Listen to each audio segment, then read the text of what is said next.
I'll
try it again.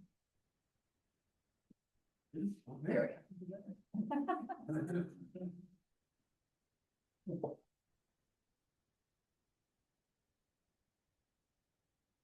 Are we all ready? Good evening, everybody. I'm Stephanie Anderson. I'm the HR director for the town. And I'm here tonight to introduce Sam Light, the general counsel for CIRSA. And CIRSA is the Colorado Intergovernmental Risk-Sharing Agency. They run our property insurance, and he is here to give an overview about being an elected official and just some general guidelines for them. So welcome, Sam. Thank you. I'm going to step over here so I can see you all better. Good evening. How's everyone doing? Good. I'm glad Stephanie said the entire name. That's kind of a long name. That's why we use the acronym CIRSA, right? So again, by way of introduction, I'm Sam Light, and I'm Deputy Executive Director and General Counsel for CIRSA, the Colorado Intergovernmental Risk Sharing Agency. And we have to use members on the board. Congratulations. Then we have some veterans. All right. Well, this is that opportunity for the new folks. I'll give you a little bit of background. The CIRSA is a public entity insurance. We're not a commercial insurance provider, like the whole state of traveling. We're a public entity ourselves. We were created under Colorado statute back in 1982. And our only book of business, our only insurance that we provide is insuring Colorado citizens and affiliated entities, things like urban renewal authorities, housing authorities, economic development authorities. We're super proud of that. But it influences, one of the things it does is it influences our approach to risk management, right? Because we are member owned and member controlled. And just like you all as the corporate governing bodies, right, like the town of Wellington, are locally doing the right things to protect the interests and assets of the town, we aggregate that up on behalf of our 285 members. And from CIRSA's perspective, there are only two things that are critical to us. That's the interest of the member as a member and the interest of the pool as a pool. And the way it informs our risk management approach is we kind of think about this as we're all in this together, right? Dealing with taxpayer dollars, we're all working to mitigate and reduce risk. So that leads to us providing resources to help our members proactively address risk.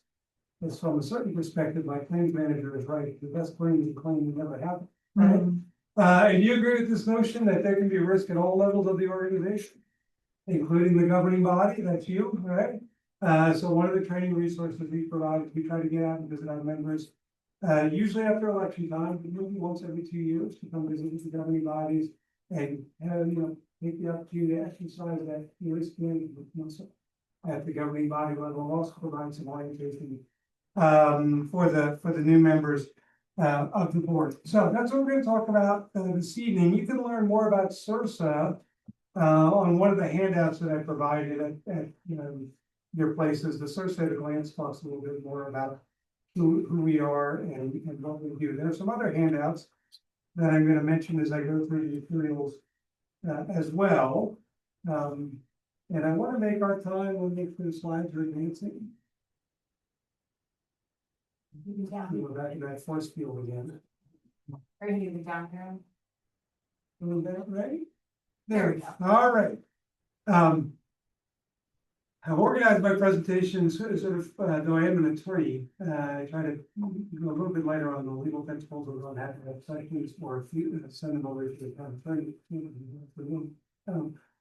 the presentation. But I've kind of organized practice presentation on best practices at the governing body level to help you manage risk that arises at the governing body level. Okay? In addition to the handouts that I mentioned, I also put your places a copy of our ethics liability and best practices handbook.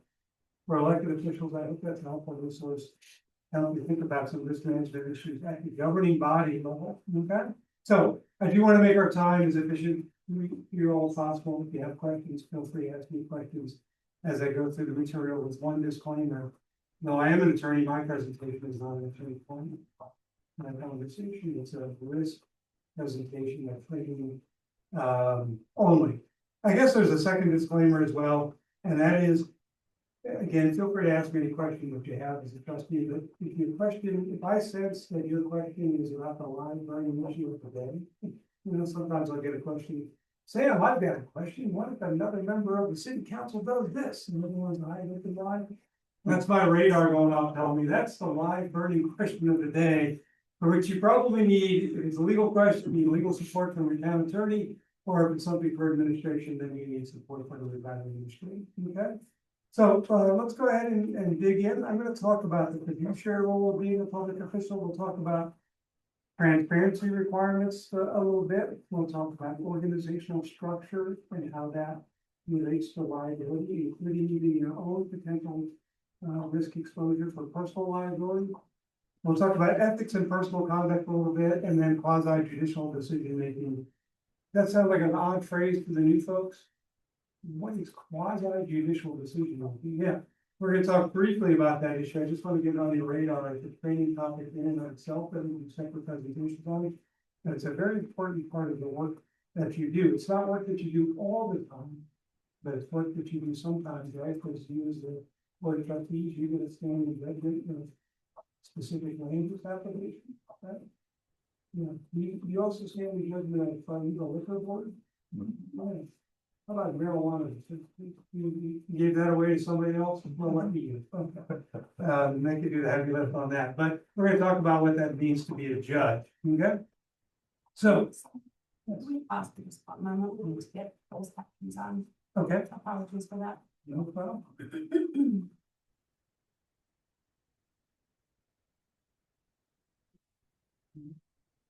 Did I speak no show again? We're all set. Okay, those of you who've seen my presentation before have seen some version of the slide, but I like to put it up here because it means different things to people at different times. I'll ask the new folks as you got a meeting or two under your belt, but I'll ask all of you. Do you agree with this notion that when you become a member of the board of trustees, your role and relationship to the community changes? Pretty dramatically, right? You're no longer just a citizen of Wellington, you're now a government official, public official. And I'm here to tell you from a certain perspective, including a risk perspective, in many ways that's 24/7. Right? So please have a personal life, please enjoy it, but remember the eyes of your constituents, right? The eyes of your citizens that you think it counts from.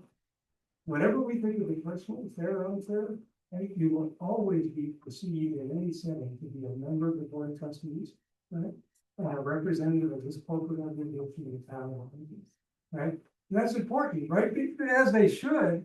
Your words, your deeds, your conduct matters, right? As elected officials, leaves an impression, creates perception, has an impact. When you're meeting together, making decisions that affect people's livelihoods and property interests, of course it has an impact, right?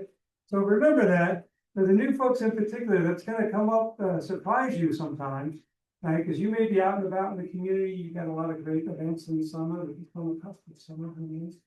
The weather really helps that, but we're close. You got some nice summer events, and you think you're there with your family on your own time, doing your own personal thing, and there's a citizen that says, oh, "There's a trustee. I'm going to go talk about I'm going to go talk to that trustee about some town business." Was the hat ever off? Right? So that's gonna come up, and you need to commit this during the always be a good representative or ambassador, right, of the board and of the organization as a whole. Recognize also the other dynamic that changes is you're no longer outside the town government. You're now the insiders, right? And it has an important risk management perspective. As an insider, the rules stick to us, right? Whether it's by statute or ordinance, there are hundreds of pages of rules, right? right, to guide and regulate how we do our business as a board of trustees, both procedurally and substantively. And some of those rules, I'm pretty sure you're gonna look at them, not my favorite rule, right? Or, hey, that statute, you don't kill the messenger, I didn't like that statute, you say this, you may not like that statute, but we're duty bound to follow those rules, we don't have the luxury. Particularly in these, high risk land applications or other types of decision making where affecting people's property rights, we don't have the luxury of saying, I don't like that rule, I'm gonna follow. And that's where risk comes in. To the extent there are rules within our own code book that we may not like, you as a legislative body can look at potentially changing those rules within the appropriate framework where you have authority to do so, but that's a process in and of itself, as well. Okay? Recognize also in terms of risk that you are the fiduciaries, right? In legal terms, you're a fiduciary of the corporate entity. The way I would define that, in somewhat of a legal definition is the fiduciary obligation is a legal responsibility you have for the interest of the entity that you serve as a fiduciary. I.e. the town interest and the public interest about all of it. Let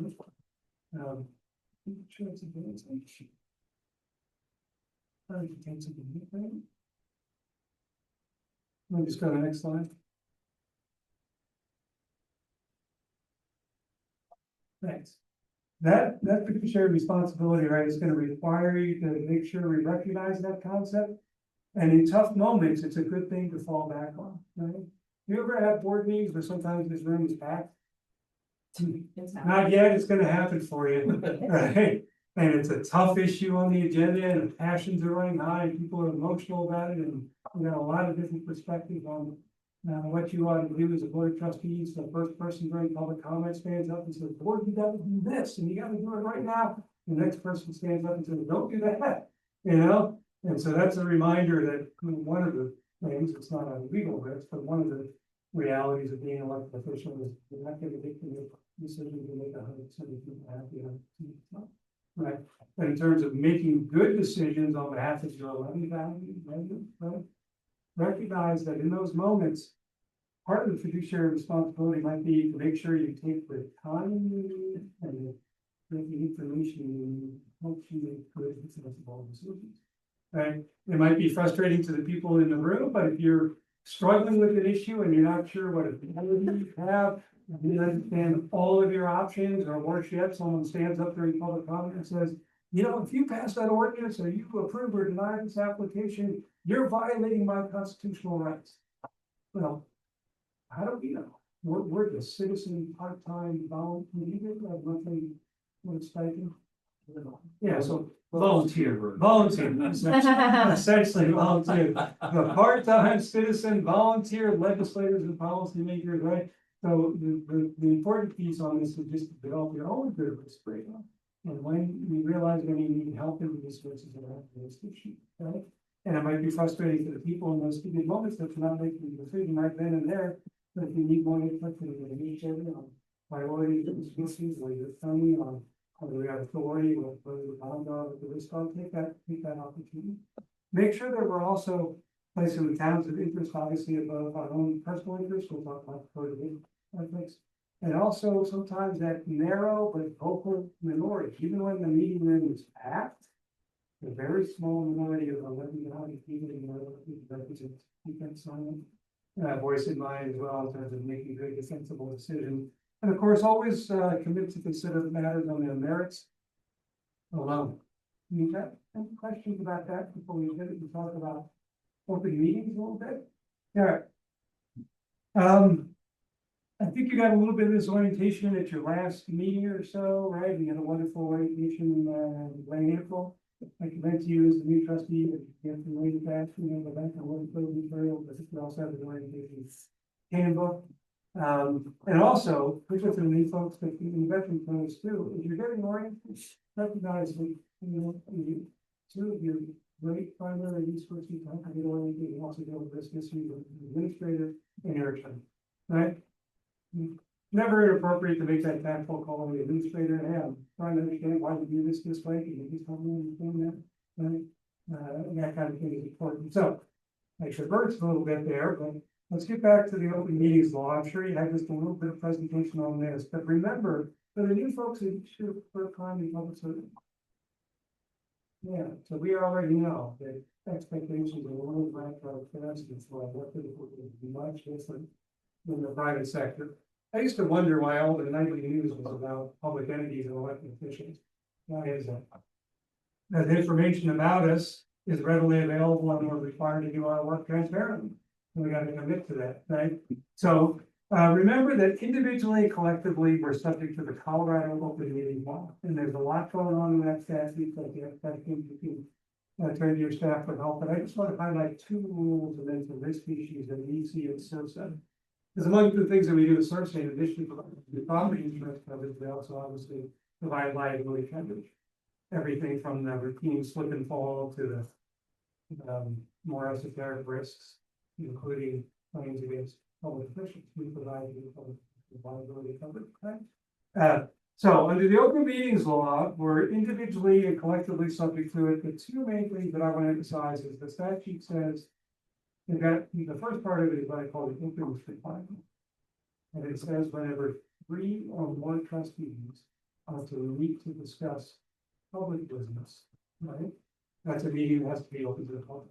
That means a citizen has a right to observe that discussion. Yeah. The second main part of the open meetings law is it says additionally that if any action will be taken, adoption of a resolution ordinance, determination of a position of the town board, right? Any decision that requires action by the board, or if 4 or more members of the board are going to be in that discussion, that must only occur after the first published forward and adequate notice of the meeting. And that's done by posting an agenda with specific agenda information of this public forum. And staff takes care of that for you. So make sure you're familiar with the agenda setting process and those concepts. Recognize that a meeting, for purposes of this rule, right, any kind of gathering, whether it's in person like they're doing now, by phone, no one does that anymore, or by electronic means. And that phrase was added to the statute back in 1996 when we had dial-up internet. But do you agree with this notion that there's a lot more ways to connect electronically with each other? If you agree that those alternative means of electronic communication, kind of the rule says we play more of the want to discuss public business, and we can inadvertently walk into an open meeting conference. Right? If 3 or more of us are discussing the merits of substance of town board business by electronic meeting, right? So just keep that in mind. It is a rule of 3. 3 or more openness requirement applies, but not applies to a one-on-one meeting. And that's an important part of the role in being an ambassador. Or if you're new to the board meeting, getting oriented, it's perfectly fine to have a coffee with the mayor and you can know each other, build a relationship, understand perspectives, right? That one-on-one meeting is not subject to the open meeting law, right? So 3 or more openness rule applies, one-on-one, the openness rule does not apply, but what do you think about this time of one-on-one, right? Yeah, serial meetings or walking forum or daisy chain meeting, a lot of phrases can describe that. It's kind of a rising trend in our nation where people are alleging that the board of governing body took a decision not by meeting in an open public meeting and having deliberations and taking action, but instead engaging in a series of one-on-one meetings, right, to get everything quote worked out in advance, right? The way when litigation judges look at that is if the evidence came in and it showed that what went on with your open public meeting was a mere rubber stamping, the decision or position that already been reached by a series of one-on-one meetings outside your message violation. The remedies for open meetings violations are that if you took action not in compliance with the Open Meetings Act, the court can overturn that action, can reverse that action, which sounds kind of innocuous until you think about it this way.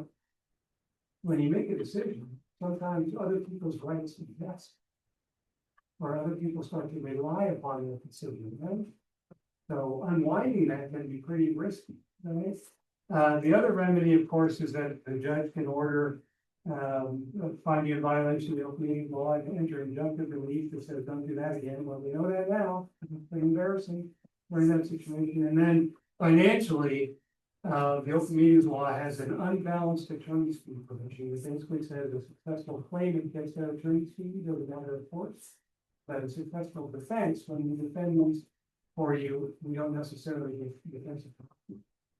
Okay, so that creates a little bit of an incentive, right, for a claimant to pursue the claim, understanding that they get their attorney's fee. Okay. So that's the openness rule, and the action rule. Action can only be taken at a duly noticed public meeting. So you probably talked a little bit in your last orientation about executive session, just to highlight a couple of risk issues around that. Remember, you can have executive sessions, but only for authorized topics, and only you have to follow a very specific script. And staff's got that script, and we check all the boxes before we go in. The state law essentially says, before you go into executive session, you have to announce the topic. You have to cite the specific statute by number, and then you have to state on the record in the open public meeting, the subject matter to be discussed in executive session in as much detail as possible without compromising the purpose of the executive session. Staff's gonna help you follow. Yeah, but in terms of managing the risk, but I would encourage everyone at the table to do it, the guys to do it, just keep our ears open. And if something didn't sound right, don't feel embarrassed to raise your hands and say, do we get it all? Then we check all the boxes, because once you make those announcements to pass the motion and you go into executive session, it's essentially impossible to get a do-over. And there are groups, firms, plaintiffs, government watchdogs, whoever you call them, whatever their reasons, right? They have a right to police your compliance with the open meeting law, and people do look for technical violations. Right? So self-police on that issue and help yourselves make sure you get all that right. Now, the other risk is with regard to the conduct of the executive session itself. When you're in executive session, I think you kind of attorney covered some of this in your last presentation. Remember that it's still done. In the Colorado law, we have to report the executive session, except in that one circumstance where it's an attorney-client communication and the attorney asks that the tape be turned off for the attorney-client communication. But in my risk world, there's another dynamic that you have to keep still going. So, just like in the open meeting, courtesy, tact, diplomacy, professionalism still matter. Staying on topic still matters. It's very hard to get the tape of the executive session released to some outsider, but it's possible, right? And in civil litigation, beyond the question of compliance with, having to turn over the tape in response to a violation of the going off topic, sometimes in certain litigation, particularly in this case or a votive case, we might, in sports litigation, be required to turn over the executive session to the other side. And we never want to have the executive session tape where somebody had their name attached to a zing. Right? So, you can see where I'm going with that. So we want to be circumspect, make sure we self-police in executive session and stay on topic. Right? As was mentioned in your orientation, your staff will give you a gentle nudge, right, during the executive session for legal advice. We can't mix and match and say, oh, while we're here, can we get an update from the administrator on some other topic? Staff's gonna nudge you, but each member should feel like, hey, are we still on topic? Okay. The other thing about self-policing with regard to risks in executive session is protecting the confidential information. Right? Protecting the confidentiality of found information as the privilege. That's you collectively as a board. Right? So I think a good tool around that is maybe it's the mayor is guiding the executive session discussion. Before you leave executive session, I think a good way to get on the same page about confidentiality is maybe the mayor says, look, make good executive session. Obviously, no decisions are allowed, no straw votes, no polling or anything like that. You say, but the mayor says, okay, of all the, before we go back out in the open session, of all the confidential information that we discussed in this approach, which information, if any, will use this room and use this room. And now we're in agreement as a board, and individually and collectively as trustees and fiduciaries, we're bound to honor that commitment. And that's true even if you voted against the motion to go into executive session. Right? And even if you can't stand the underlying issue you ever discussed in executive session, no one member should believe they have the right to waive confidentiality or leak information. Imagine how empty it is to commitment as a board, right, to go into executive session for some reason, presumably in the service of the community, and then have one of the members leave the position. Now, I know it can be a little frustrating, right, but the remedy for an individual trustee who's frustrated about the confidentiality is not to leave. What's the remedy? You go back to your colleagues and say, can we be more transparent? Lobby and talk to each other. Hey, I know just because of the agenda title that there's great community interest in this issue. I know it was a confidential discussion, but can't we decide on some information that can be made public? Right? In Carl's world and in our world, if there isn't a leak, then if it actually ends up in the claim context, then we're battling very hard to protect the interest of the organization, the corporate organization, by battling against on the other side of that illegal claim was a waiver of privilege by one member, which is unfair because we're 7 members all on equal weight and authority on the board, right? I think that's it on executive sessions. Let's turn the page and talk about email. New trustees, did you get a town issued email address? Yeah, I would use that, right? Recognize that that's set up to help you do your business wearing your hat as a trustee. I would encourage you to use that. As I mentioned earlier on the open meeting law, recognize that the use of email is a good tool for some things, but it's not the right tool for a deliberation discussion among 3 or more members of the merits of substances and the matters before the town board. It's fine even if all of you are on the thread for administrative type things. You know, for example, if the clerk sends out who's available for a special meeting, we'll send out and respond and copy each other. That's okay, because the statute expressly says that's not a meeting. That's really an administrative type of thing. There are a couple of other categories like FYI email and that kind of stuff. But you want to be circumspect on that issue and make sure that we're self-policing and not allowing our use of email to head down the path of having substantive discussions about pending public business by email. Now, separate from the open meetings law, you're subject to the Colorado reference, right? And the starting point for that is it says right there in the statute that if elected officials use email to discuss pending legislation, that is subject to the interactive law. And it also says that the correspondence of elected officials is a public record. Now, there are exceptions and limitations that staff will advise you on, but recognize, right, if you're using email, and those emails that you send or receive when you're hacked as a trustee or a relative as a trustee of a small public fund, they could be read by anyone, typically someone you may not have had in mind the moment you sent that email, from yourself to one other trustee, right? So my takeaway on practical risk management around that issue is that I would encourage you to think about it this way. Don't send an email or other electronic communication wearing your public official like that. Right? Anything that you wouldn't want to say in a public meeting, or read in the newspaper, or in my world, have read back to you in a deposition. Right? It's absolutely the case that in litigation, risk profile can be enhanced, right? Or exacerbated by email, and a lot of the discovery that we deal with. It's not about what occurred in the open meeting. It's about were there any emails among the elected or appointed officials or staff that might have some nuggets of interest to the other side in litigation. And that recognize also that the net of civil discovery is broader than the Open Records Act. So even if an email that you send or receive might be protectable under the state Open Records statute, it might still have to be produced in response to discovery and civil action. Okay. So any questions about electronic communications or email? Sam, do you want to talk about text messages? Yes. Do you agree with this notion, right, that if the statute as it was, the 1996, decided to have a meeting electronically is text message? Right? There aren't text messages that you send or receive and relate to as duties as the elected official. Who's like they would also be covered by both right?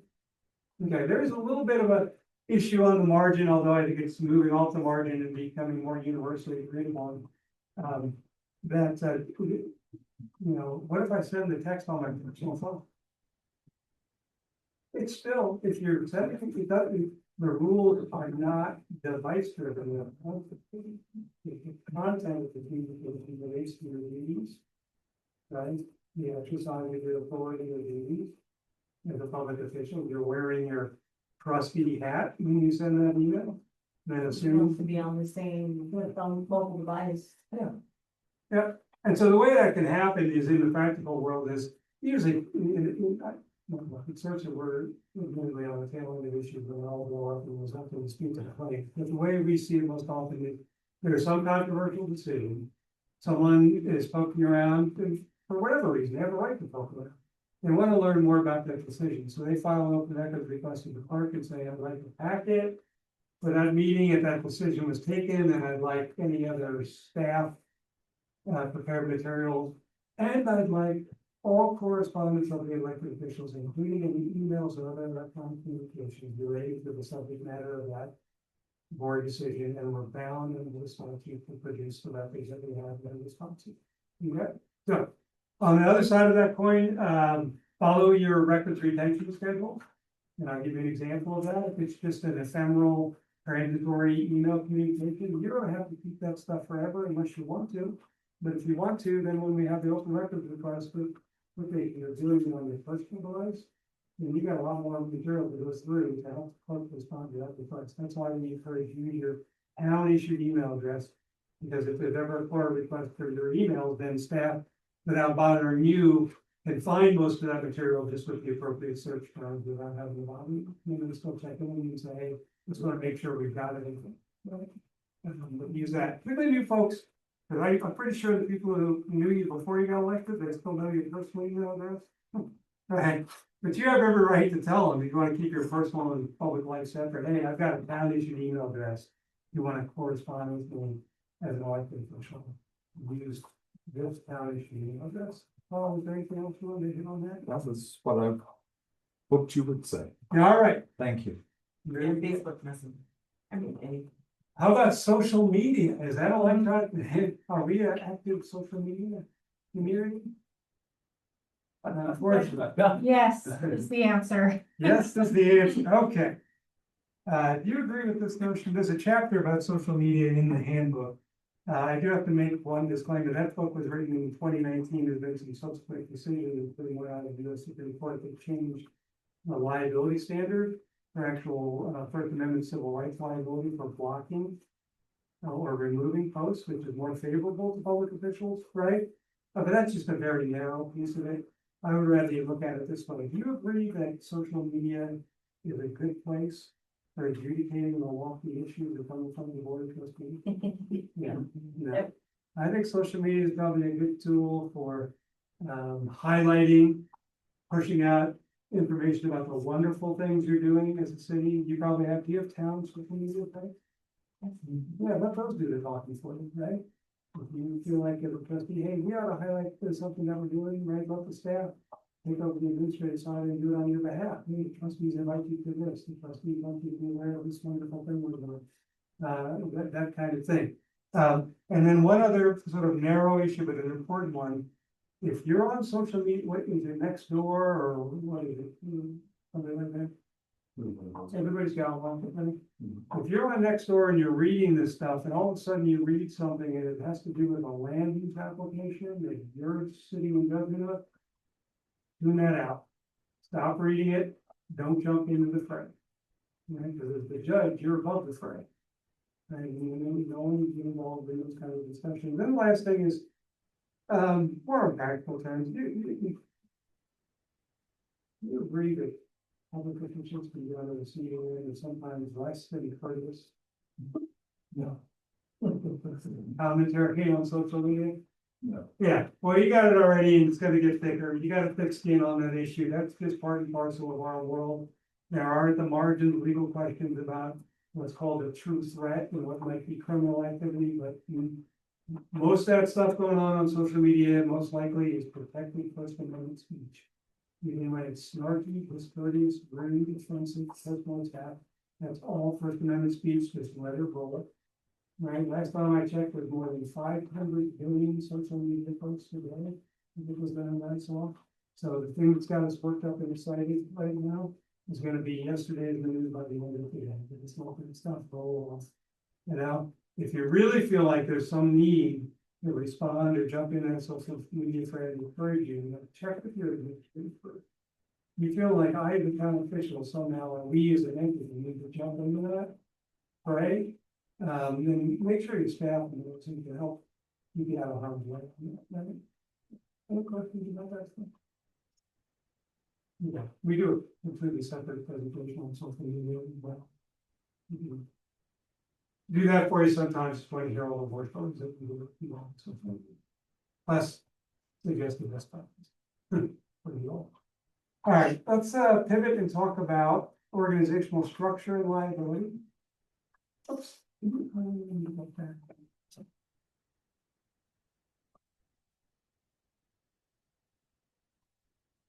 Okay, this is the question, it's absolutely true that everybody in the organization has a job description, whether you're elected official, appointed official, full-time employee, or volunteer. And it does translate to liability exposure, including potential personal liability, okay? So the new trustees in particular, right, the question becomes, in looking at this risk issue, you're saying to yourselves, can I get sued as a town trustee? And, you know, more honestly, can I be held individually and personally liable for something that I don't do as a trustee? And the answer to that is, it's possible. But the great news is we have strong protections for elected officials against liability under state or federal law. There are some parameters to it, right? So let's first talk about state law. First, under state law, there's really two layers of protection. First, government entities and government officials in Colorado can only be sued under state tort law in areas where liability, or excuse me, where immunity has been waived. Otherwise, we have immunity. Okay. Now, most of the areas where immunity is waived relate to functions of the organization that you're not routinely involved in. Like there's a waiver for negligent operation and maintenance of a water or sewer system. Well, that's not you don't do that stuff. There's a waiver for dangerous condition of a public building. That's not like the legislative body. There's a waiver for auto accidents, that kind of stuff. So that's the first layer of protection. The second layer of protection works like this. And state statute says that the town, and by extension, teacher, CERSA, will defend you and pay judgments against you for acts or omissions of the trustee. Uncovered. There's catch. Uncovered under the statute and the insurance policy. So long as I am acting within the scope of my employment and not acting willfully and wildly. So scope of employment is a critical term. Right, your protection of employment, you're staying within the scope of employment. That term sounds a little strange to an elected official because you're not an employee, you're an elected official. But the takeaway, my way of looking at it is it just means jobs, authority. What authority do I have in staying within that authority? So I'll give you a couple examples from your own organizational structure.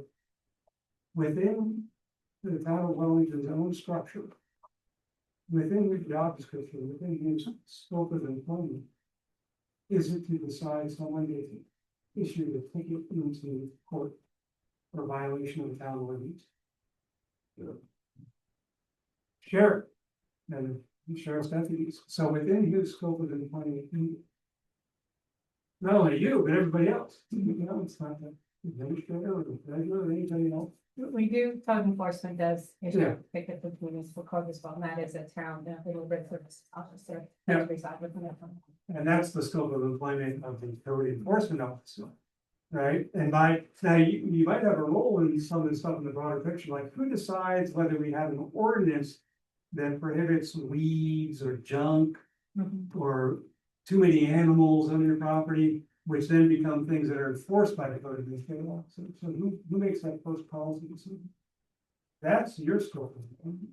The legislative and governing body to recognize that once you make a legislative determination and pass that ordinance or what have you, then it most commonly shifts to the administrative side, which is outside your scope of employment. Another example of, you know, within your organizational structure, within your scope of employment, is if you decide whether or not somebody's building project gets dragged down for failure to comply with the building code. Is that a trustee's job? Is that an individual trustee's job? No, that's for your chief building official. you decided what building code you wanted in the community, right? But you by your own design, by your own ordinance, said a chief building official, you enforce this thing. That's not our scope of. Okay? Other things are like contracts. Does any one trustee have the power to negotiate and approve a contract that otherwise requires board approval? No. So those are just some examples. The other interesting phrase to you all is willful and wanton conduct. You're protected as long as you're not engaging in willful and wanton conduct. That's conduct that's intentional and everything. What if I wanna fight Rebecca? Fight, What if I wanna fight Rebecca? but. You're the lose. I'm in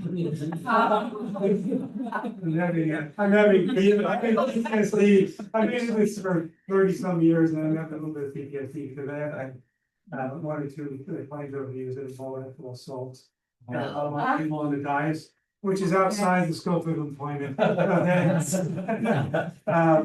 yeah, it's, look, there's the definition of willful and wanton conduct, quite a short way of describing it. Yeah, and the risk usually arises in this context. It's usually an individual elected or appointed official acting individually, misperceiving that they have some governmental authority that they actually don't have. They throw on this purported cloak of governmental authority to bad things to people for the long run. But it really would be bad stuff, like really, as an example. What about, knowledge of falsehood? Intentionally making false and defaming statements about someone with the intent to harm you. Well, yeah, and that's a personal tort. Is that another way to frame this risk is you just ask yourself, before I do this, I think I need to do a little gut check. Was I elected to do this? And if the answer is no, right? That's a pretty good, simple way of defining the scope of employment. And obviously, willful and wanton conduct, it ties to your insurance coverage as well, because the good news is we do provide public officials liability coverage. We provide strong coverage for you for decisions and actions that you take as a board. But we do have exceptions to coverage where the civil liability flows from willful and wanton conduct or criminal acts or malicious acts. Okay, so that's the way that works at a state level. At the wow, this is exciting. As local government officials, you can be liable under both state and federal law. Great, thank you. Right. Under federal law, we do have good protection for you as well. We have a concept called qualified immunity. We hear a lot about it, talk about it in terms of law enforcement, but it's a defense that's available to all government actors, and you are government actors when you're wearing trustee hat. And the qualified immunity at the federal level essentially says that you're protected from individual liability for civil damages insofar as your conduct does not violate clearly established statutory or constitutional rights of which a reasonable person would have known. And I was talking most interesting phrase from your perspective was the last couple of words that would have known. Like, wait a second, I'm a citizen, part-time, volunteer, legislator, and government body member. How do I know? Right? Well, you don't need to know all the answers, you just need to know when you need resources, right? So if it seems like we're getting on thin ice or someone is suggesting that we're violating their rights, go back to my first suggestion, take the time you need with this information. If it's a legal question about the constitutionality of some path of conduct that you're about to embark on, we ask Jonathan, right? Because you may have that, it sometimes comes up, but not going with it. Once in a while during a public meeting, someone who's about to see their application denied or is really upset about what you're doing as a legislative body, they say, if you do that, you're violating my constitution. How do I? Right? We'll call, we may need to take a little continuance on this matter and get a little feedback on the constitutionality. But some of the things you do they're on the cutting edge. Just think about the various areas where we regulate and the stuff you read in the papers about challenges to constitutionality. But recognize also, particularly in the federal civil rights world and in the federal employment law world, there is this concept called retaliation, right? And that retaliation risk can be exacerbated by bad facts. So we want to make sure that our actions as a board, we never have a risk of retaliation, right? And that we never overreact with regard to something so that someone can try to make that a claim of retaliatory or malicious conduct, by us individually or by us as a board. Okay. A key component of this whole scope of employment concept is to recognize and honor the legislative administrative distinction which is recognized in the organizational structure and municipal code. Right, you operate as a board administrator, form of government, council manager, board administrator, same thing. And under that structure, there truly is, right, a separation of the policy making role of the board of trustees from the administrative role and responsibilities of the administrator and your team down. Of the administrator, I would encourage you to embrace that. Right, it's not that we're silent, we're mutually supportive, right, but we're each within our lane doing the great work to get the work of the organization done. But it means, again, that you preserve, or either by statute or you reserve certain problems, making responsibilities for yourself, and others have been delegated, right? So it's important to understand which authority has been delegated or assigned to others in the organization to help stay out of harm's way. Okay. Another way of looking at this in a hierarchy in terms of how you want to spend your energy as trustees is where do we as the board fit on this hierarchy on the left hand side? Where are we focusing our energy, right? You're dealing on you are owners of the corporation and citizens, right? And so you're that governing body, legislative governing body, uniquely positioned to deal with issues at the top. You'll determine what the needs and wants of the community are and how much they governmental resources on those needs and wants. You have the longest time horizon. And your primary responsibilities are the legislative affairs of the organization, and then the corporate and quasi-judicial decisions that have been reserved to the board of trustees. Okay, we'll talk about employee relations in just a minute. Another sort of fun way I look at this issue is, if this is fun at all, is to recognize, commit yourself to a no redundancy principle. Understand the niche that you occupy as the board. You do the great work of the legislative and governing body, right? But we're not Superman. And we're not super administrators, we're the board, we're the corporate governing body. The fun way of looking at this is like if your administrator has a vacancy in a department head position, is she can appoint an interim to do the work of that department director while we find someone to do it. But if we have a board where the members decide they don't want to do the board work, they want to do the work of the department director or the administrator, you can't appoint an interim board to fill that niche that only you can fill. So embrace that, right? And that leadership and visionary aspect that goes with being on the governing body. Okay, here's a couple more tips to support these concepts around goals, discipline. Recognize that elected, yes, you do individually have an ambassadorial role of kind of being eyes and ears of the community, right? Then you bring that back to your colleagues. But elected officials act primarily as a body by meeting together in the community, acting on items that come in front of you on the agenda, right? Now, I hope I'm not speaking out of turn or kind of attorney. I need to emphasize this. You have additional risk protections when it's clear you're acting collectively as a body initially, right? And just think about that. Let's say there is one of those tough decisions and it's a tough, you're adopting an ordinance that's regulating some business thing. Somebody says that you can't do that. That ordinance is unconstitutional. I'm going to challenge that. And you know, in the last stage effort, they say, if you pass that ordinance, I'm going to sue you for a constitutional violation, but I'm going to sue just you. You know, what are you talking about? I'm just one member of the board of trustees. How can I be individually? So you do have greater protections, understanding that we do want to work collectively, right? There's a legislative privilege that attaches. In the civil liability context, when you're making quasi-judicial decisions, you have additional quasi-judicial immunities.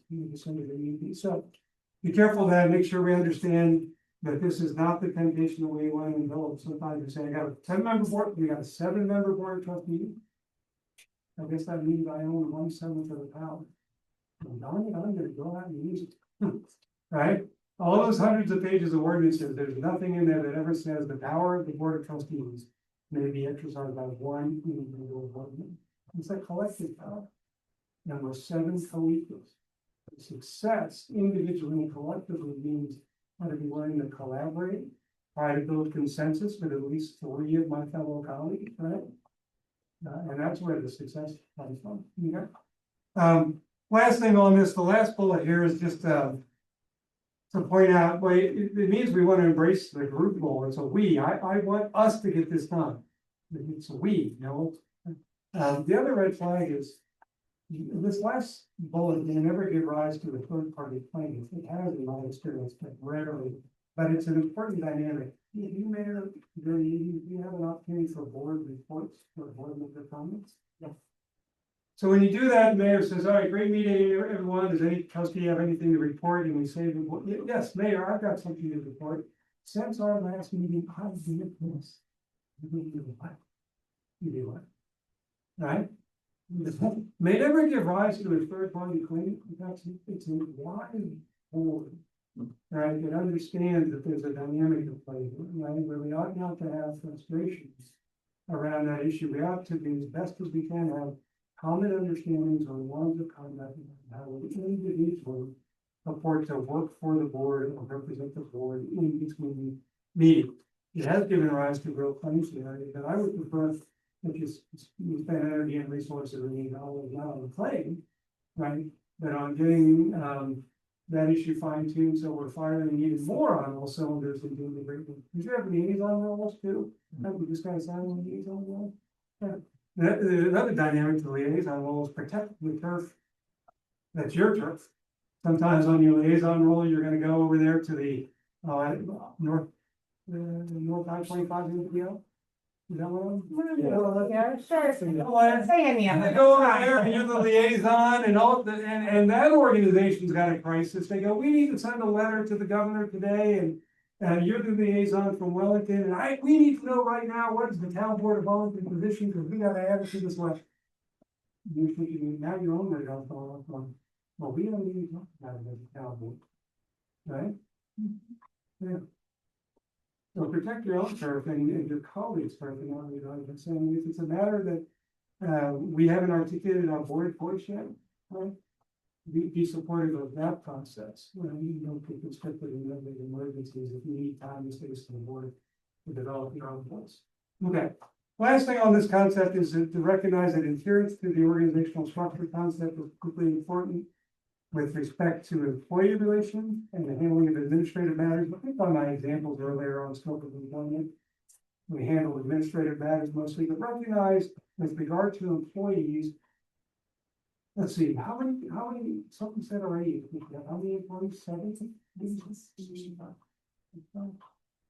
Yeah, of all those employees, how many of them are directly supervised by the board of trustees as a supervisor? The administrator, the attorney. Actually, don't oversee. I could. It's one, Patty Garcia. Patty Garcia has, according to our code, administrative and operational responsibility over the town, burning over working. We just have. Yeah. Well, the judge and the attorney got their own ethical obligations that they're gonna give attention if there's ever a rub there. But I will tell you, that means you got 3 direct reports among all your employees, and I would tell you from where you sit as the citizen, part-time, volunteer, legislator, policy leaders of the town. What a great place to be. Right? It means you have delegated and assigned to your administrator and supervisor downstream administrators full responsibility for dealing with employee and personnel issues. Embrace that. Embrace that will be protection, right? Some of this is embodied in your town code. You do have a section in your town code. Check that out. That section there is 2-3-20 under the town administrator's responsibility. It basically says the board shall not give direction to any board subordinates of the town administrator. Right? It does mean, however, with your group regarding direct report, you give your directions to the town administrator, right? And the town administrator is accountable and responsible for getting the work done in accordance with the voice of the board as articulated by the board, right? So, be careful of that issue. Before I joined CERS, I did what Paul did for many years, so I'm not naive on this issue. I know that to be some pressure around this issue. What if the citizen, had what they thought was a difficult interaction at town hall, and there was something with town employee, what's their natural inclination? Call up their elected officials, you gotta do something about that. Right? What do you want to say to that citizen? I would encourage you to say, as your first response, you gotta complain about one of our You would employees. know. Have you talked to our administrator? have you talked to our administrator, because I, as a board member, and we, the board, we don't get involved in supervision of employees at that level, we talk to our administrator, right? And, give your administrator some grace when she says, what, I got it. It's her responsibility, she's accountable for taking care of those things on your behalf, right? That's a great place to be, because in this world, employment practices liability is pervasive. The exposure is pervasive, right?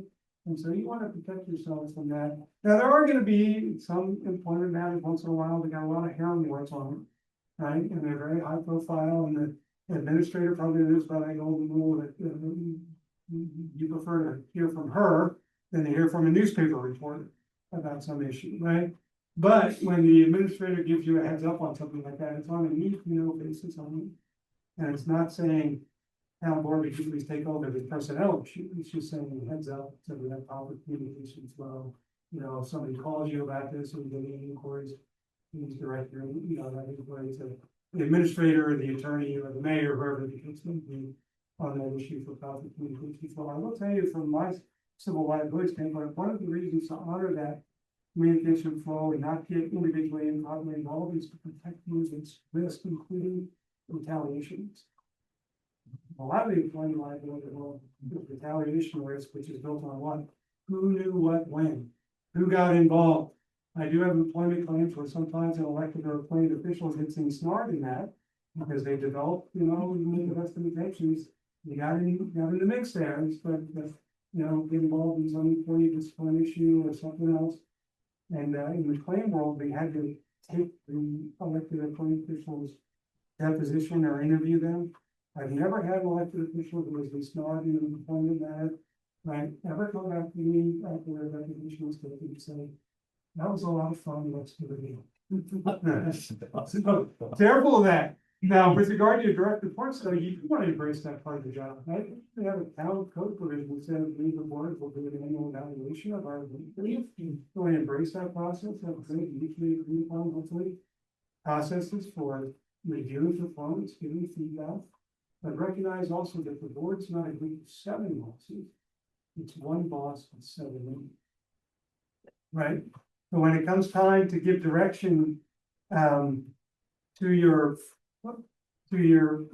administrator, you want to commit to speak with one voice. And by that, I don't mean it has to be a 7-0, it could be a 4-3 vote, it could be a vigorous debate. But you do want to commit to speak with one voice, right? Sometimes it can get a little messy. The mayor calls for direction at a meeting, right? Says, oh, great discussion, board, let's give Patty some directions. We go around and dive. What's your direction? 1 idea, 2 ideas, 7 different ideas of what the direction ought to be. That's when we're gonna turn to Patty and say, Patty, you got your direction. And I would say no, we have to discuss this a little bit further. Yeah. But I'm hearing it. But you know, I'm hearing it. I'm hearing it, I get it, and I get it. Part of the administrator's job is to managing the council and helping you, but not, right, but you own the issue. And you're the ones that have to work out their own differences, you want to own it because you're the boss. But be careful of that, you don't want to conscript, right, the staff into an issue that can avoid getting. And you don't want to leave it just hanging there, right? Because if you leave it hanging there, the dynamic that can unfold is, well, we had a messy discussion about direction, but then maybe in the later in the week, individual elected officials contacting the administrator and saying, hey, that was a messy discussion the other night, but I want you. Would you be frustrated if, a fellow trustee you had a 180-degree difference of opinion with you on what the direction ought to be with him the same thing? And that's not building the dynamic, the strength of the board as an institution. So work through those. With regard to citizen inquiries or your own concerns, it's not that administrative matters are completely hands off. Right? You're entitled to ask a question about an issue, but do it through your, the structure you have with is to the private sector board, CEO. And if the governing body, you want to stay at that 40,000 foot level and say, I have a question, or I know if I can get more information on this issue, you direct it to our CEO. Right? So with regard to citizen complaints or inquiries, whatever that process looks like, there's no magic answer to it, but have a good process for bringing forward those complaints or concerns that are raised either by you or a citizen. You sometimes get citizens who reach out to you about an administrative matter. we can have a little fun with it. Sometimes it's during public comment, and the person stands up in public comment in a meeting and says, hey, I got a ticket in the municipal court, and what are you gonna do about it? Well, nothing. That's when we got a court for. But sometimes a little more nuanced, I'll reach out to you individually, hey, I'm having a problem with the building permit. Can you help me out? It's been given away to others, right? And you need to make sure you're understanding that you agree with this notion that you need two sides to this, right? And for the new members, and for all members, you like the process. We sometimes get a bad rap, but process in local government is intentional to ensure fair decision, fair treatment, right?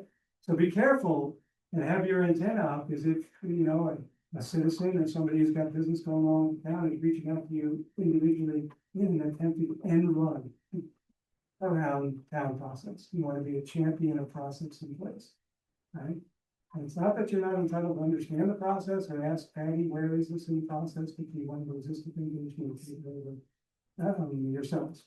So if a process isn't working, you can change it at the legislative level. It's one of the power that will change. All right, that's it on that piece, I think. Let's talk about ethics quickly. So remember, it wasn't first on your mind, but for the new folks, remember when you got elected to public office, you became subject to the code of ethics that govern your conduct, okay? Blame the lawyers for this. Most codes of ethics, do they sound like a lot of legalese? Yeah, but that's true, they are. Right, but your best risk management tool is to make sure you get copies. Okay.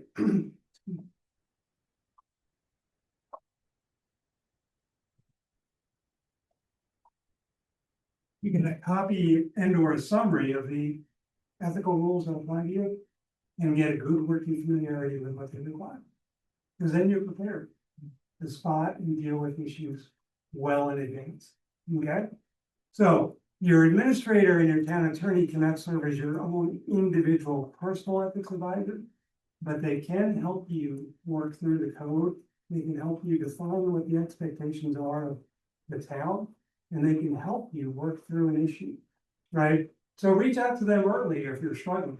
You know, hey, we got this agenda issue coming up, and I'm not sure whether I have a conflict, right? Maybe it's a distant relative, or maybe it's a land use application where you live within a certain distance of it, or maybe it's a contract and you have some relationship to that vendor who's being awarded that contract, but you're not sure if that's conflict. Reach out early. And I'm sure everyone speak out of turn. We'd love to get that call earlier, because a tough situation is trying to deal with a conflict of interest for the first time in real time while it's unfolding at the dais, right? So a couple of main areas to hit on here quickly. Just make sure you understand the conflict of interest rule, right? You have to disclose your conflict of interest, recuse yourself, don't vote. There's a rule. Yeah, you're interesting because you're a statutory town. Yeah. So Carl can advise more on this, but I think that means that you're probably subject to the Colorado Code of Ethics in Title 24, Section 2. And locally, congratulations, you have supplemented the state code of ethics with some local rules, right, which I've listed here are in your town code. So you want to take a look at both and recognize there's interplay between the two, okay?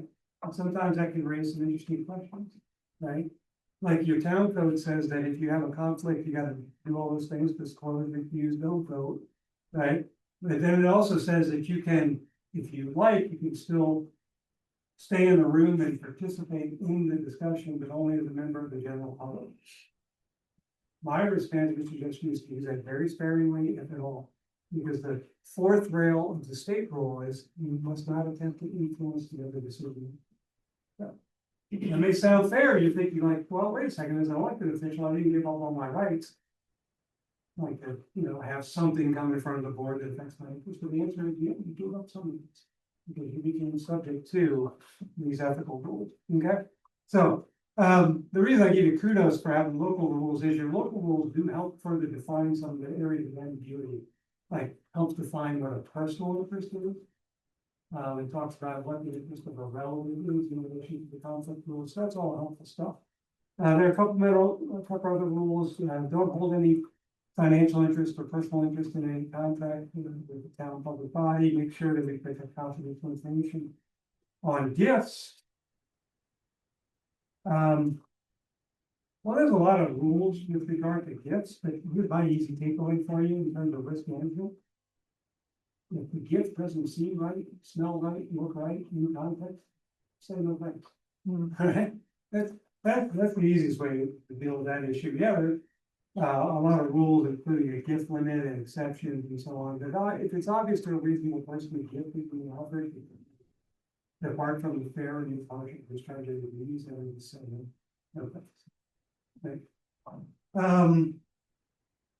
Let's see, last bit on ethics that I want to mention, do you agree with this notion?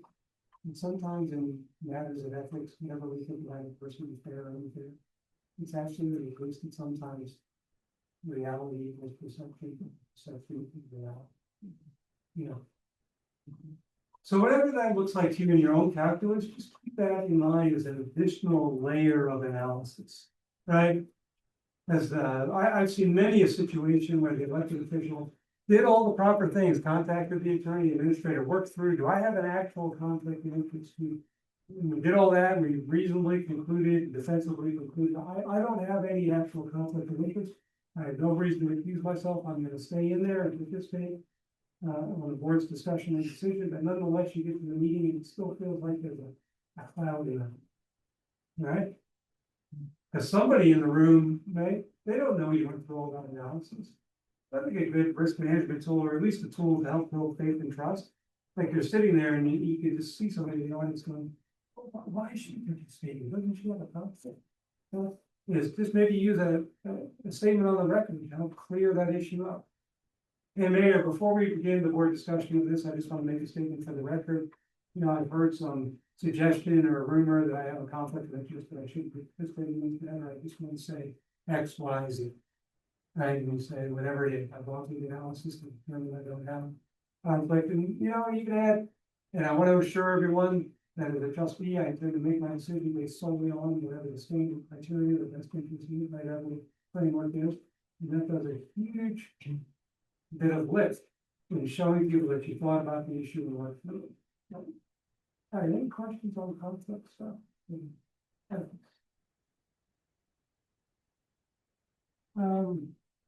Let's see. Beyond complying with the actual letter of the ethics codes, I would encourage you to look at this other thing. This is more of the dynamics of the board itself. You know, commit yourself with personal conduct that strengthens the we, the governing body, the town board itself as an institution. But there may not be a legal risk issue. I'm stepping out of my lane a little bit here, but this is part of the calling of public service to make the institution and the board of trustees. You know, when our tenure done, I leave it stronger than we found it, right? And sometimes I think that's going to ask us that we, you know, even individually, make some personal sacrifices in the way we conduct ourselves individually. You know, where you go, yeah, I prefer not that, you know, prefer, but you know, for the good of the team, for the good of the board, I'm gonna do this and that, right? Because we all win some or lose some. Right? Now, here's some of the examples of that. Setting aside a personal interest or agenda when there's lack of support. Right? Even if hey, I ran for office, and the only reason I ran for office is because I and my people want us to have an ordinance that does this. Right? But if I can't find clear and more ordinance to come along with you, I have to be willing to shelve that personal interest and personal in view of service of the work plan and priorities of the board as the board. So do you ever have split votes, man? Yeah. Once in a while? Recently, but Yeah. it's possible. Yeah, if you have one of those, you know, it's fine. It's got a 7-member board. It would be kind of unusual if they're always in agreement on everything. Right? But we have one of those 4-3 votes. If you're on the 3 side of the 4-3 vote, is it okay to go back to the people and say, I didn't vote for that stinker? Well, sure it is. I'm just an insurance guy. You can tell your people anything you want to, but they know how you voted, right? So in terms of personal conduct, you know, we have a little bit stronger, better message for the institution. If you said something like, well, I didn't vote for that one, but you know, we had a really good discussion as a board. We had a lot of different opinions. I thought like heck from my point of view. But you know what, the board decided to go in a different direction, I support the decision of the board.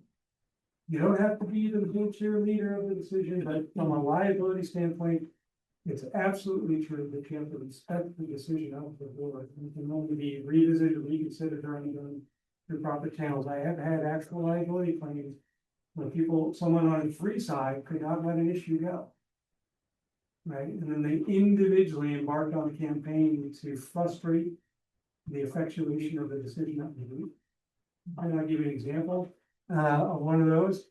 By a 4-3 vote, for whatever reason, a contract was awarded to a vendor. Somebody on the free side didn't like that vendor, decided to, inappropriately start questioning their billings, criticizing publicly their business practice, disparaging their company. What was the notice of claim again?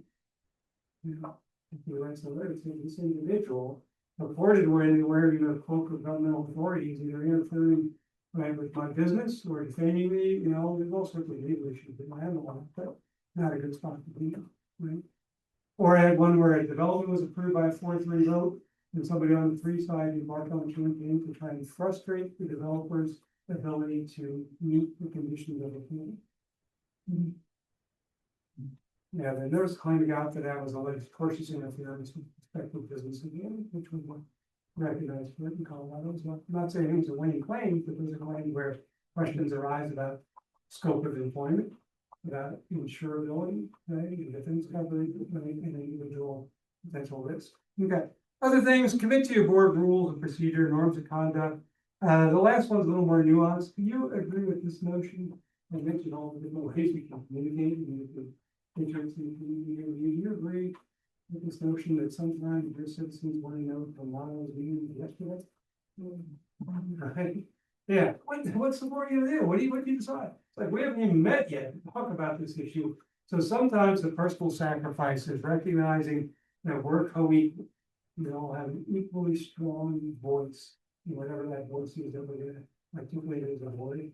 And it maybe suggestively sometimes hold on power and not create perceptions either internally or externally of getting ahead of the board before the board itself is right, or purporting to speak for the board.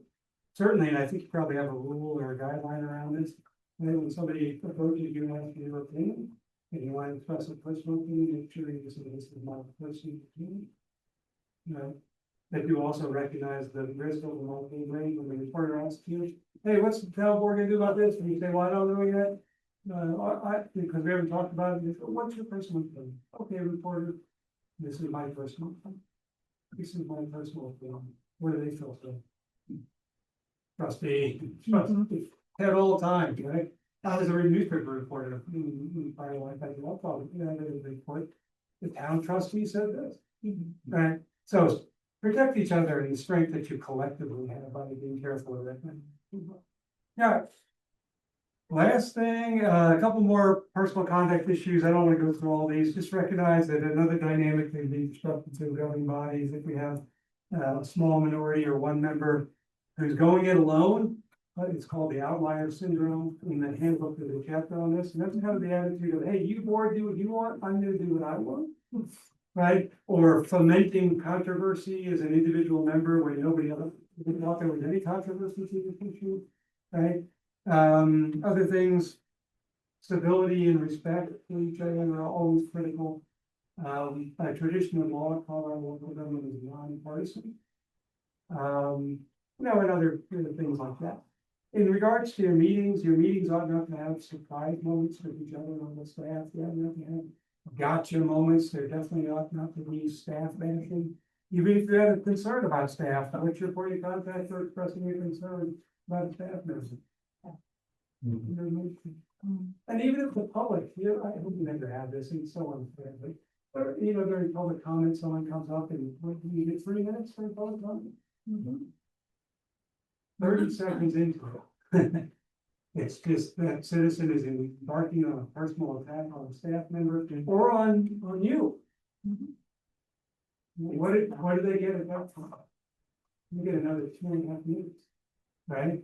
On their First Amendment principles, as long as they're not engaging in criminal disorderly conduct or disrupting the meeting, right? So, but that's where the law diverges from just things that we can say to try and get buy-in to the professionalism, stability, and mutual respect. You know, somebody engages on a personal attack, I'm pretty sure you don't want to jump in and try and get in the back and forth with them, you're never gonna say anything on what it's going on. And but maybe the mayor at the end of that, if you want to, if it seems appropriate today. Again, just a reminder during public comment, if you drop the address the board on matters of town interest or you think are important to the board. We ask that you not, engage in personal attacks, that you remain courteous and civil. The law is so much different than the practicality of this. Because on the law side of it, we actually have in the 10th Circuit a decision out of New Mexico, there's a member, thankfully, where the town village, they had people engaging in personal attacks during public comment, so they decided to adopted a rule and said no personal. Like the village gadfly here when we heard that rule was put in place. Next public comment period shows up in speeches in personal attack. They could set up the First Amendment claim when he got thrown out of the meeting, right? So the court in that case said a general prohibition on personal attacks as a rule of decorum is overbroad. But the great thing is we have more nuance, tips and tactics and tools that we use as the governing body to get people to buy into our community, to stability, mutual respect. So use those to your advantage. All right, last thing I just want to get on your radar real quickly. I know I'll be running overtime, but just take 5 minutes to unpackage this issue. As we do a separate training on this, particularly for the new folks. So I've talked about how, as the elected official here, primary role is the legislative, making policy decisions, right? And when you're doing that, let's say you want to have an ordinance that regulates e-bikes, is that a hot topic? Yeah. How'd you guess this? Well done. Yeah, right, well, if you're gonna have an ordinance that regulates e-bikes as the policymaker is making that first policy decision, right, you get to debate your own policy perspective. You can do your own research on e-bikes, you can kind of lobby or do lobby as long as you comply with the law, and what you do with e-bikes. And you can vote yes or no on the e-bike regulation based on your own personal point of view. That's all kind of legislative type of people. The other part of being a local government elected official is you get to stand in judgment of specific applications for land development and for liquor licensing. And in those situations, right, you're not making abstract policy, you're making individualized determinations that affect specific individuals' constitutionally protected property rights. You're standing in judgment. Those are what we call quasi judicial matters. Quasi judicial matter is simply a proceeding where we provide additional notice to all the parties. We then have a hearing in front of the board of trustees, it's essentially an evidentiary hearing. And it's where the board, as the decision makers, as the judges, are required to make the decision based on pre-existing legally defensible standards and criteria. And the decision has to be made by a fair and impartial decision making. You can see just by those 4 things how much different it is in policy making. Right, on that ordinance, general policy making, you can vote your own personal viewpoint. On a land use application, you cannot. You can only actually vote based on whether or not it complies with or does not comply with the existing legal standards, right? So it all sounds a little counterintuitive or foreign until we remember where it comes from. As the state constitution say no person shall be deprived of life, liberty, or property. That have due process of law. So when I mentioned the rules of engagement, those are the rules of conduct, rules of conducting ourselves. They're probably before, during, after a quasi judicial proceeding. So you want to get familiar with those. Okay, we do a separate training on them. There's just a couple I want to get on your radar early. Being a quasi judge requires that we stay above the fray and we not engage with any of the parties outside of the public forum. Okay, I call that the lonely part of the job. Being a trustee. Because what's the natural thing that happens? You got a controversial land development application on the board of trustees agenda. Next week, what's a citizen want to do? I gotta call my elected official and lobby him or her to make sure they vote the way I want them to vote. Is that consistent with the way judges conduct themselves? Right, so be careful of that. We have to remain impartial. Right? Not make prejudicial pre-hearing statements, not give an indication that we've made up our mind. There's a fun way of describing that is I had an elected official once. They had a main street within this community, and on Main Street, you typically are looking for details. They really use, right? So this elected official didn't like banks. And banks were special, do you call them special uses, conditional use? If you like that. Yeah. Yeah, it depends, Yeah. depends on the zoning. Yeah, well, just, one evening, just for the, tired of all these banks coming in on Main Street that weren't generating any sales tax, the elected official said, oh, I see we got a bank. Up for a hearing next week, I just want to let everybody know, I will never vote in favor of another bank again. Does that sound like a fair judge of a land use application? So, make sure you recuse yourself, and then the important piece that, you can think more about is in quasi judicial decision making, the deliberations of the board is very important. Because that's where the board, as the judges, right, for the first time discussing, right, and articulating the reasons why they're gonna vote yes or no on the application. Okay, from a civil liability standpoint, recognize that that discussion and the findings that you make when you make the decision are the only record that we will have for the entire defense of any legal challenge to that decision. Okay, so you always want to have good deliberations, staff there to guide you, particularly for the new folks, when you first maybe have a lady start taking it. No. When you get to one of those, you're gonna have a staff report, it's gonna list the criteria and these are the staff's analysis of the criteria. You have any questions about how the criteria work? That's why staff's here, what are the guidelines for this proceeding? How does the criteria work? And then when you have your deliberations with each other, you use what I call sand rule or what. And sometimes it gets a little, a rough start. You got one of those land development applications like a conditional use. And the mayor closes the public hearing and will say, all right, board, let's talk. And like to start, I say, Mayor, I'm gonna vote against this conditional use because I just don't like it. A little why, you just use a little why, why don't you like it? I'm gonna vote no because I don't like it because it doesn't meet our standards. Are we done? Why doesn't it meet our standards? I'm gonna vote no, I don't like it, because it meets our standards. Because according to our town code, in order to be approved, the use has to be compatible with the neighborhood. That's a, right? Okay, great, we got that on the record now. Are we done? Why isn't it compatible with the neighborhood? Be the next question, and we're gonna articulate that. If it's in the staff report, you could say, but a reason stated in the staff report. Those are important things to do, because in a community of 11,000 people, at the end of the day, only the planning commission and the 7 members of the board,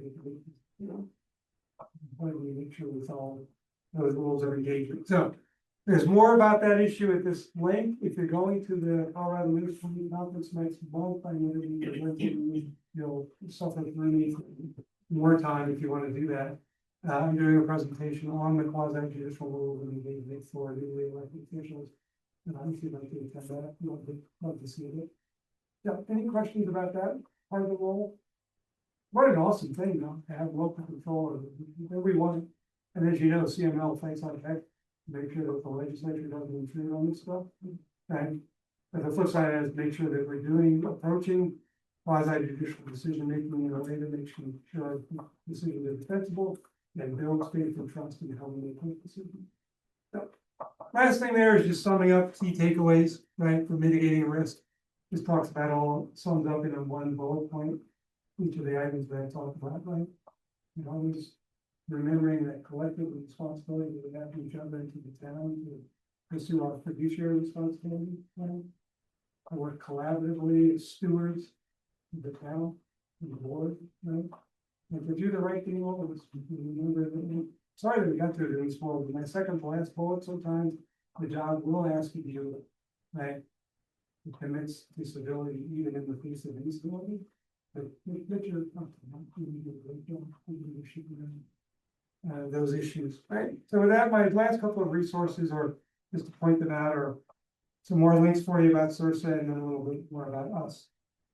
The handouts that I left behind that I didn't mention is there's one about quasi judicial.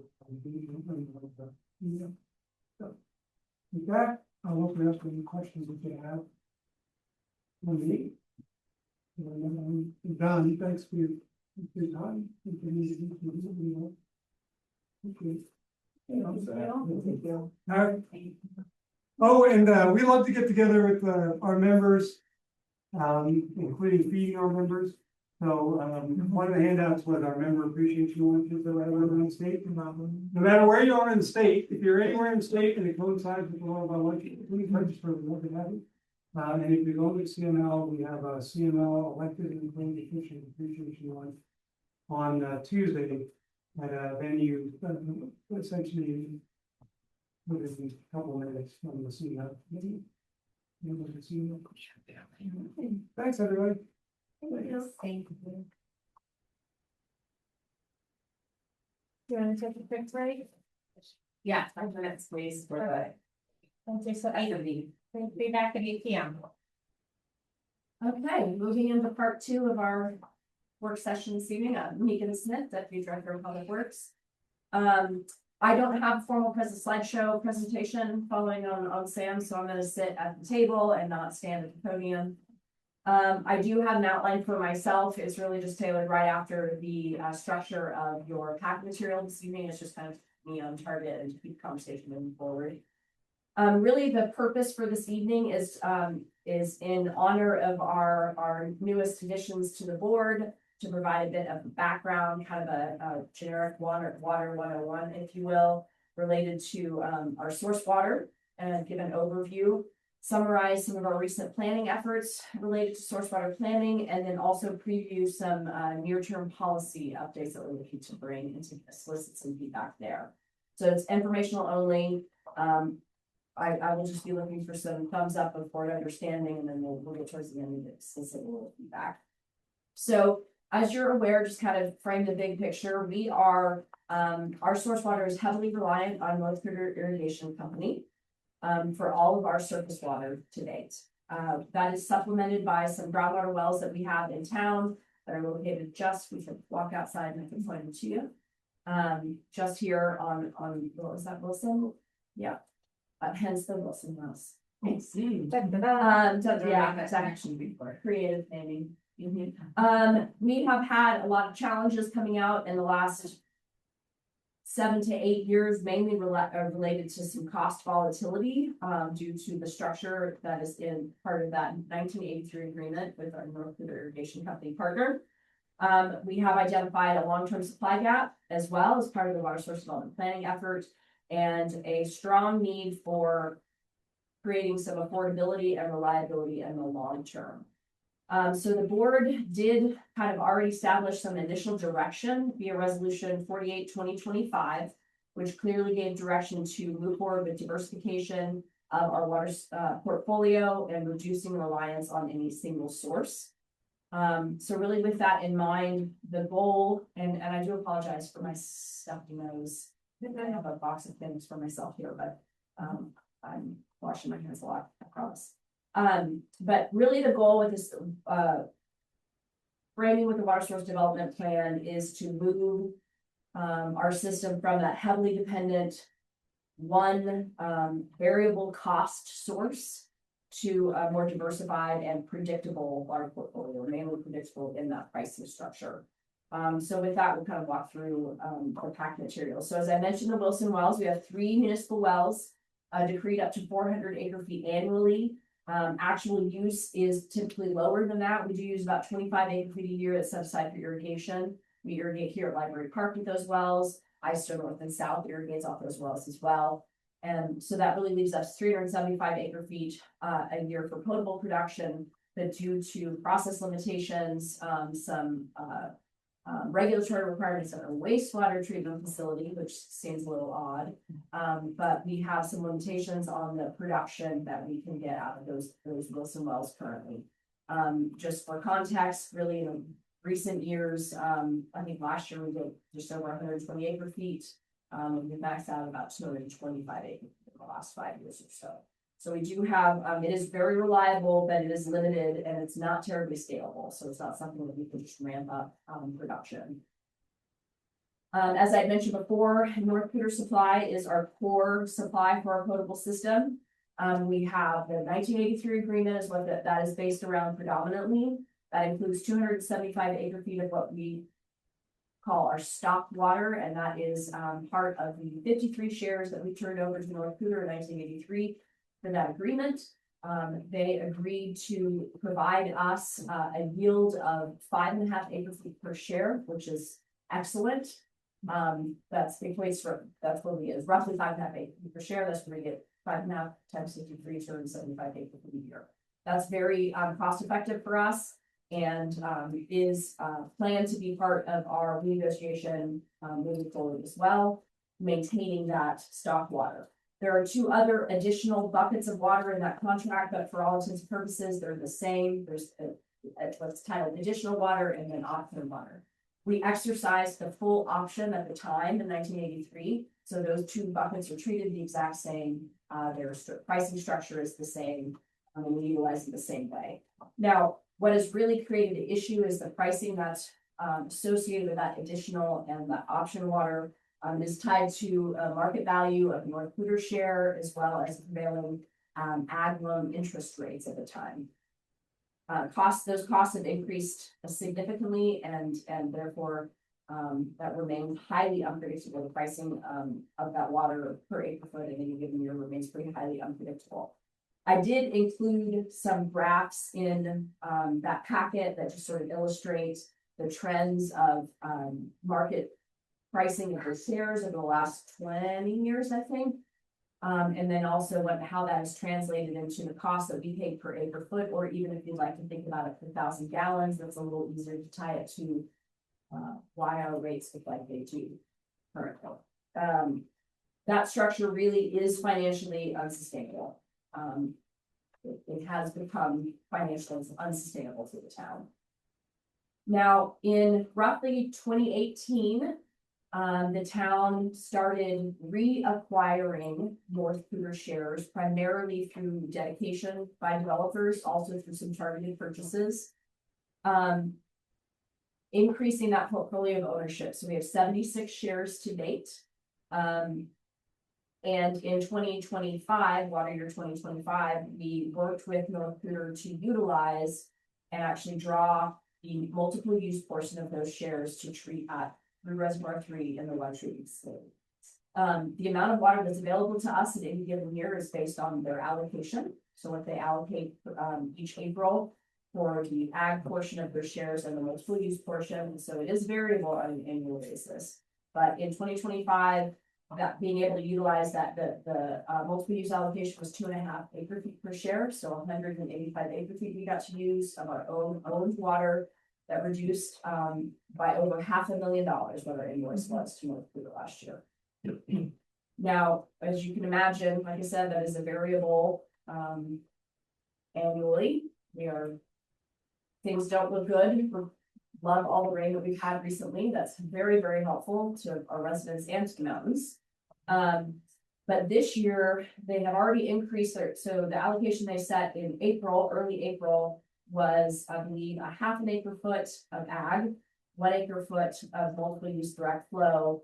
And then they created a new allocation bucket this water year, 2026, for the first time, which is the what they're calling multiple use direct flow allocation. So they have North Peter owns 40,000 units of the Colorado Big Thompson project.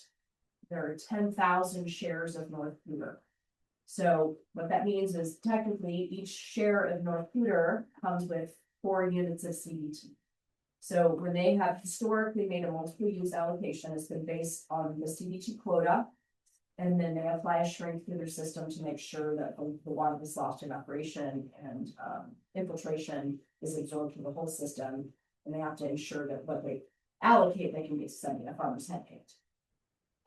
So this year they have defined an additional multiple use portion. So this is other water from direct flow decrees that they own that the decree identified as usable for, domestic use, I think, so they called it back in the day when these took these pictures, wasn't necessarily municipal use, they would call it domestic use. Other municipal owners, North Cooter's about 75% owned by municipalities, you know, utility, municipally owned utilities or special district owned utilities.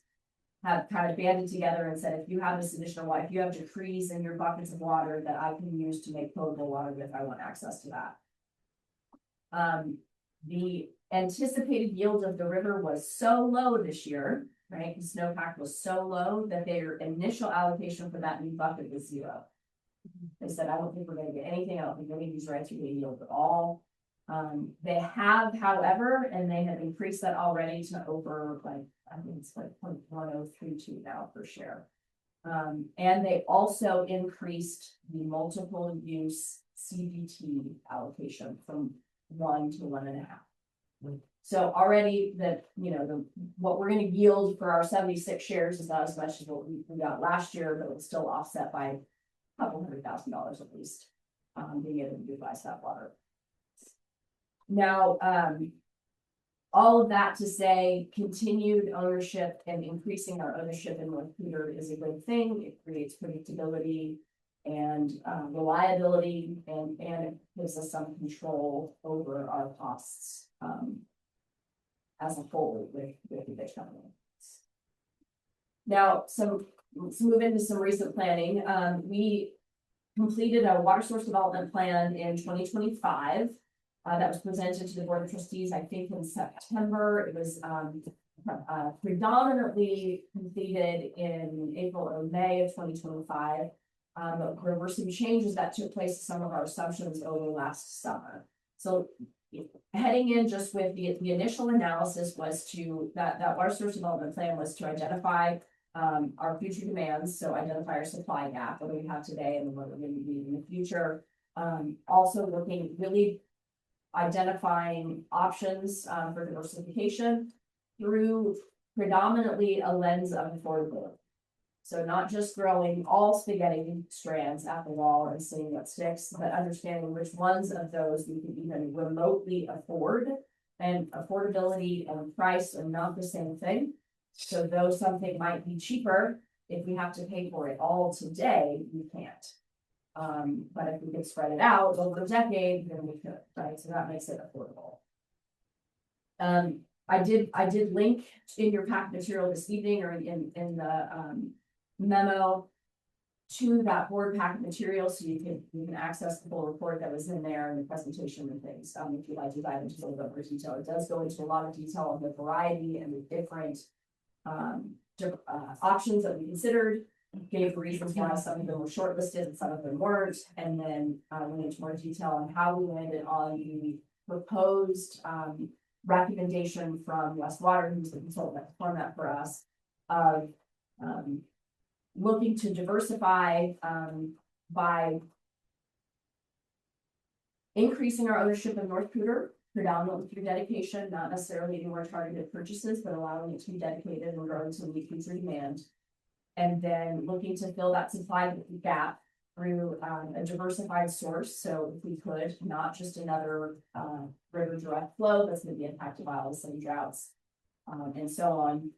It also looked at, and that included analyzing other surface water sources like CPT and or non-tributary groundwater, which is becoming pretty predominant in the news. You've probably heard some about it. Terry Bison Ranch is a non-tributary groundwater project that was developed by the city of Greeley. And there are a couple of players out there that are working on adjacent lands in the same upper Laramie aquifer to develop that as a water source for regional participants. I'll go into that a little bit more. I did something that gets a little bit confusing though, and this is the ever-evolving nature of water resources planning and the fact that you've had a hard time.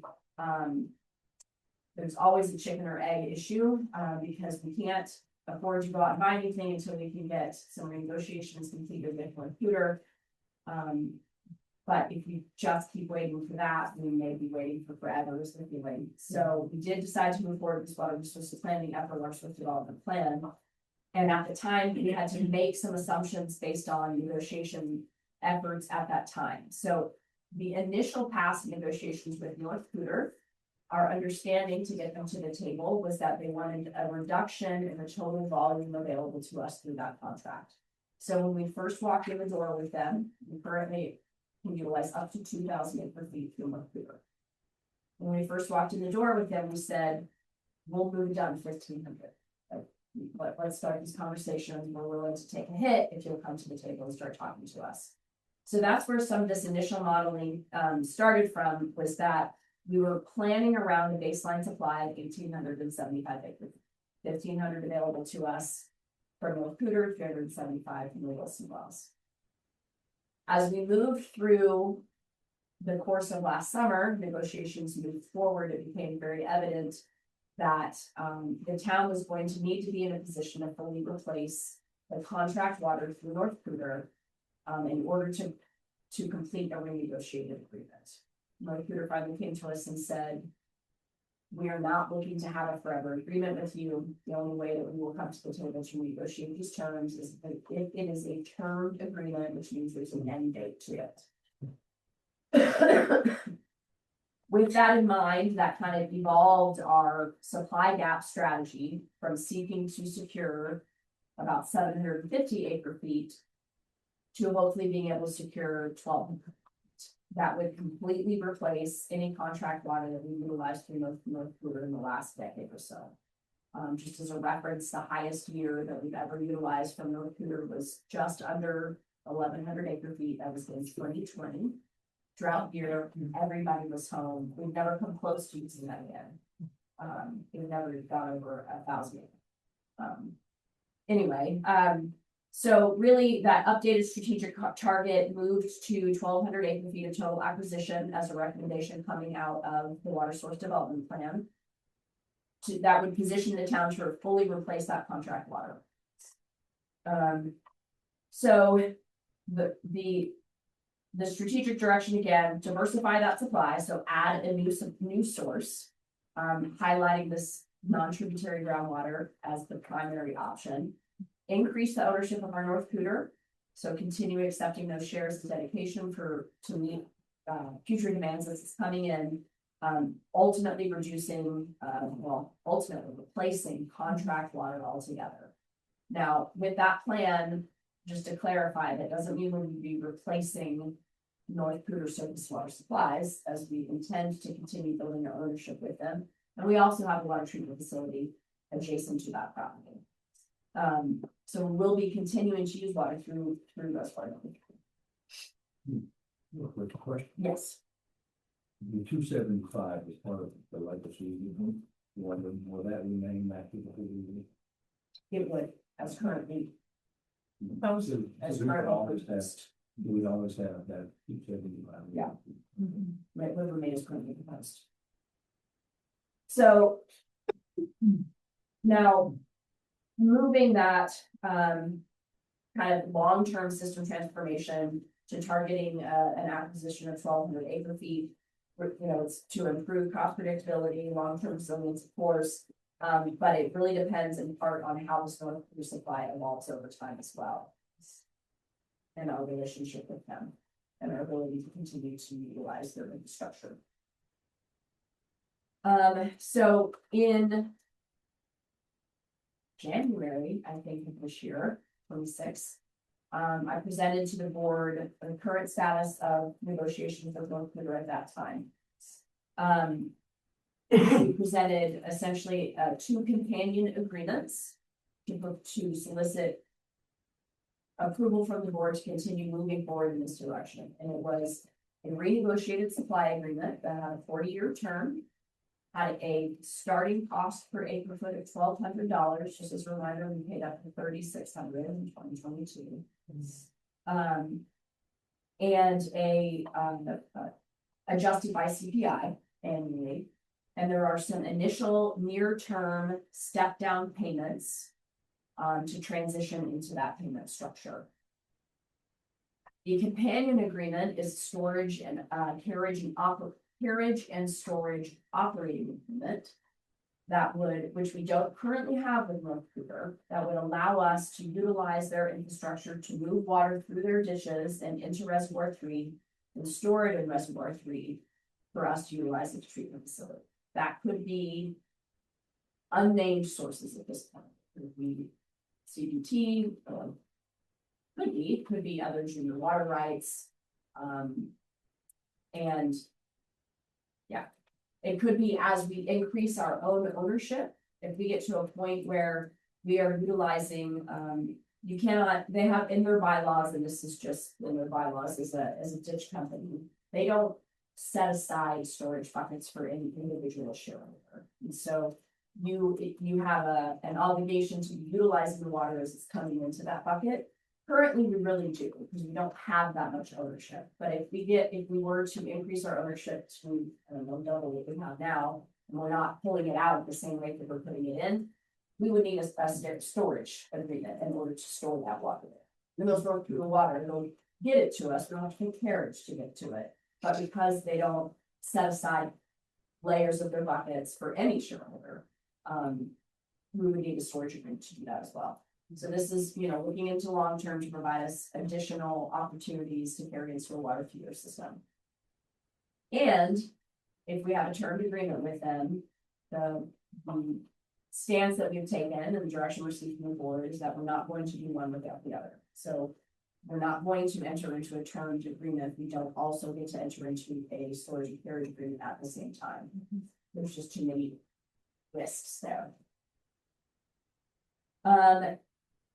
And really, this is where kind of transition into that policy direction. So all of this sort of leads to what are we doing right now? What are our near-term steps to start moving in this direction? A couple of recommendations that came out of the Water Source Development Plan were to update the methodology that we use for our cash in lieu calculation. So we require, we have a raw water requirement, and that requirement is to be met either by wet water dedication, so shares from North Cougar, or we can allow a developer to pay cash in lieu of that wet water. And there are times when it benefits the town to make that decision and opportunity for a developer. It can also benefit the developer, but it's really there for the town to be able to require the best option for us at that time. Currently, our cash in lieu is required to be set in by the board through ordinance or resolution, and is generally brought with a fee structure conversation and adoption.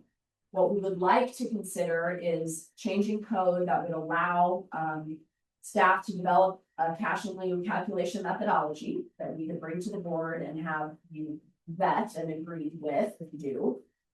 And then essentially adopt a process and codify a process that will allow the town administrator, probably the public works director, to perform that calculation and be able to update that cash in lieu rate more often so that we're not lagging the market.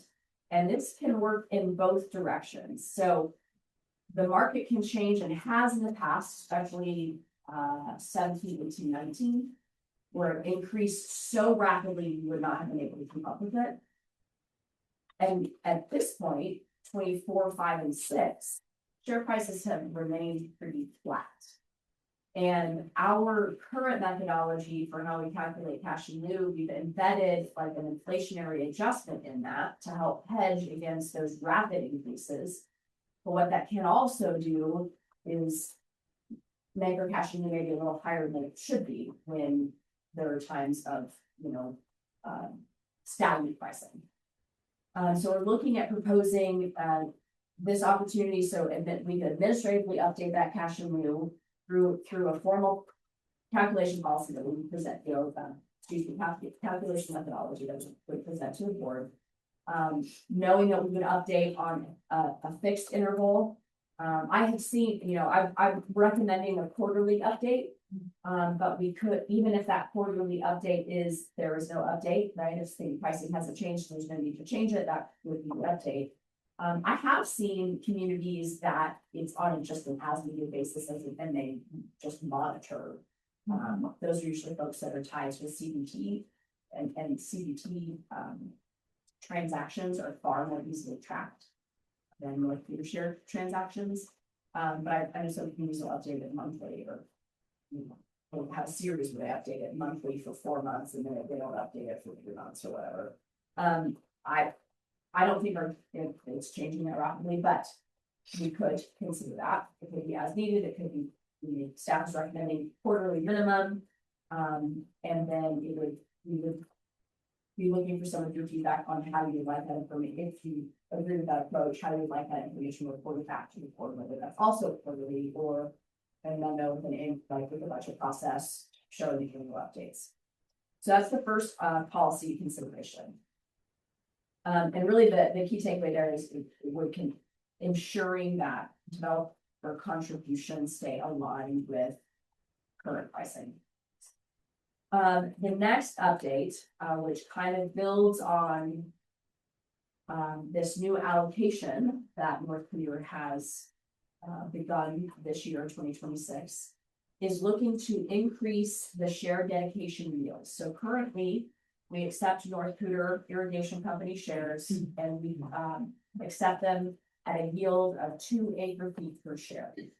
And that's a very conservative assumption, because as I mentioned, there's 4 units of CBT per share, and that's assuming that a 50% quota, right, to only get 2 acre-feet per share, and that's where that came from, that 2 acre-feet.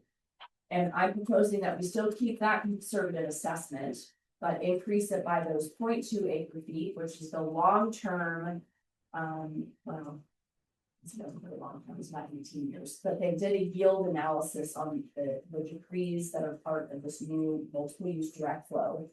And that long-term 18-year analysis showed that the average yield was like 0.35 per share. That was about 3,500 acre total annually, so it'd be 0.35 per share. So being more conservative, and in that analysis, the lowest year ever was 1900. I acknowledge this year we're not going to see 0.2. I don't think they've already held the right to modify that allocation into July even. I think they'll probably end up with maybe 0.15 this year.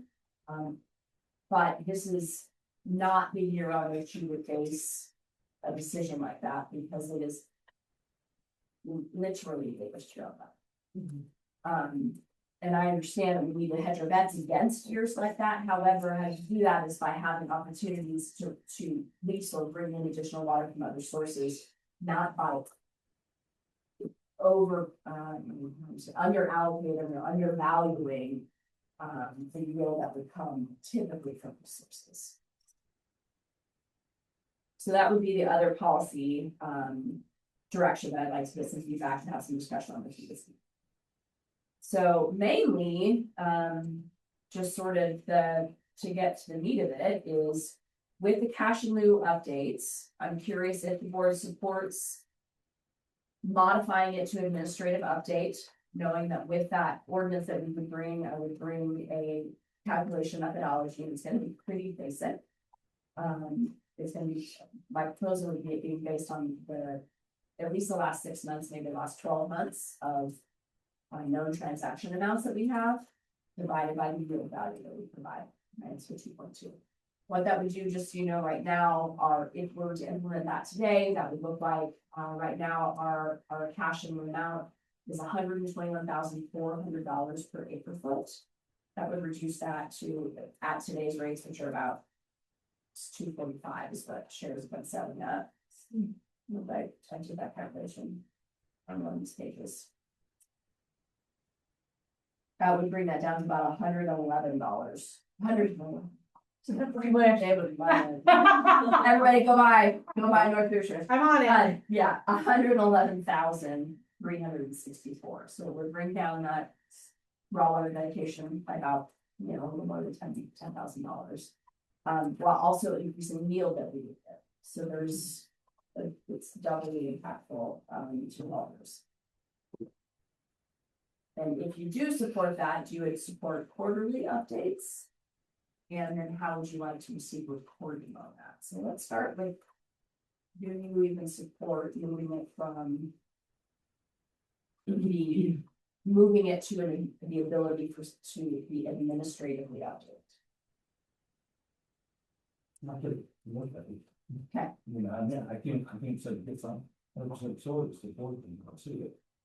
But, yeah, I mean, it sounds like rational, because convening a meeting once a month with the board of trustees, passing up the ordinance to change the.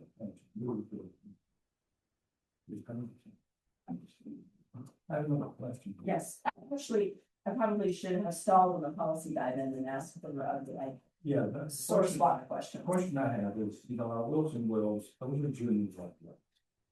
And there have been just many cases where the state is stepping and said, things on the water. Because of that. So when you drive, are we anticipating anything that's going to happen this year? I mean, if all that water that runs through that's coming up. And something like that.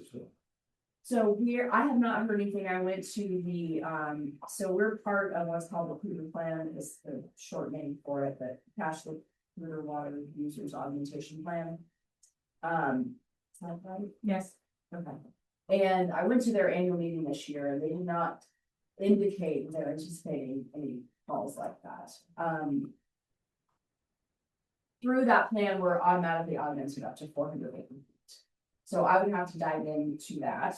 That's why I have to see. And I can find some. And the second question, that's more second question. Yep. Is there any way to increase production, Wilson Wells? So we're not getting to 3.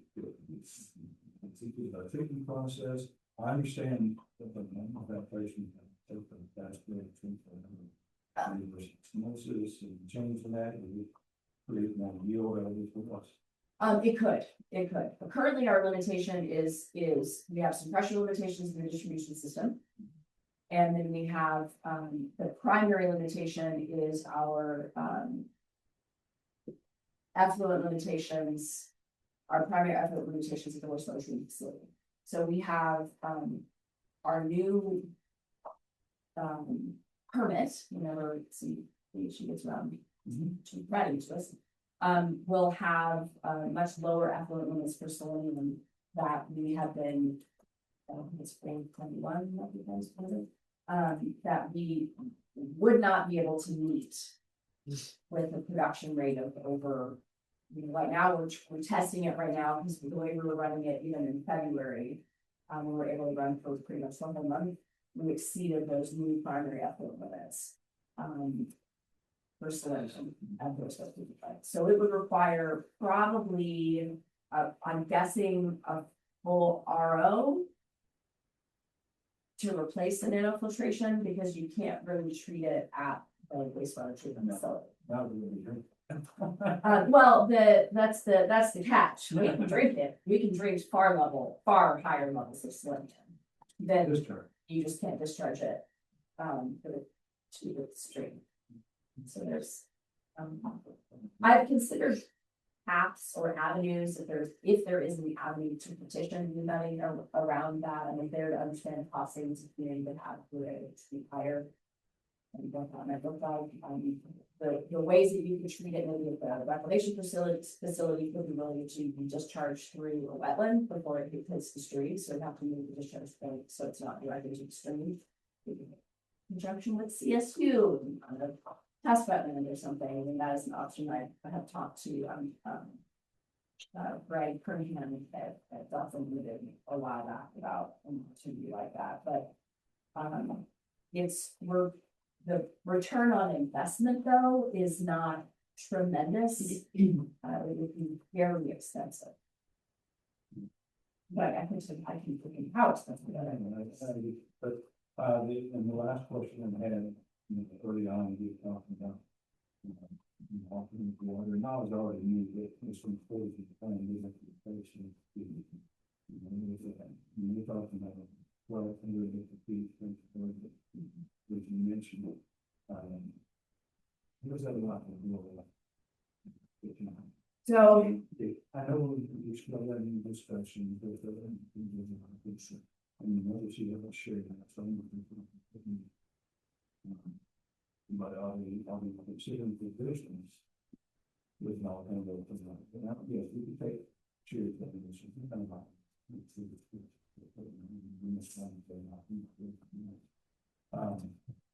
But is there provision in this new one provided that we will extra one?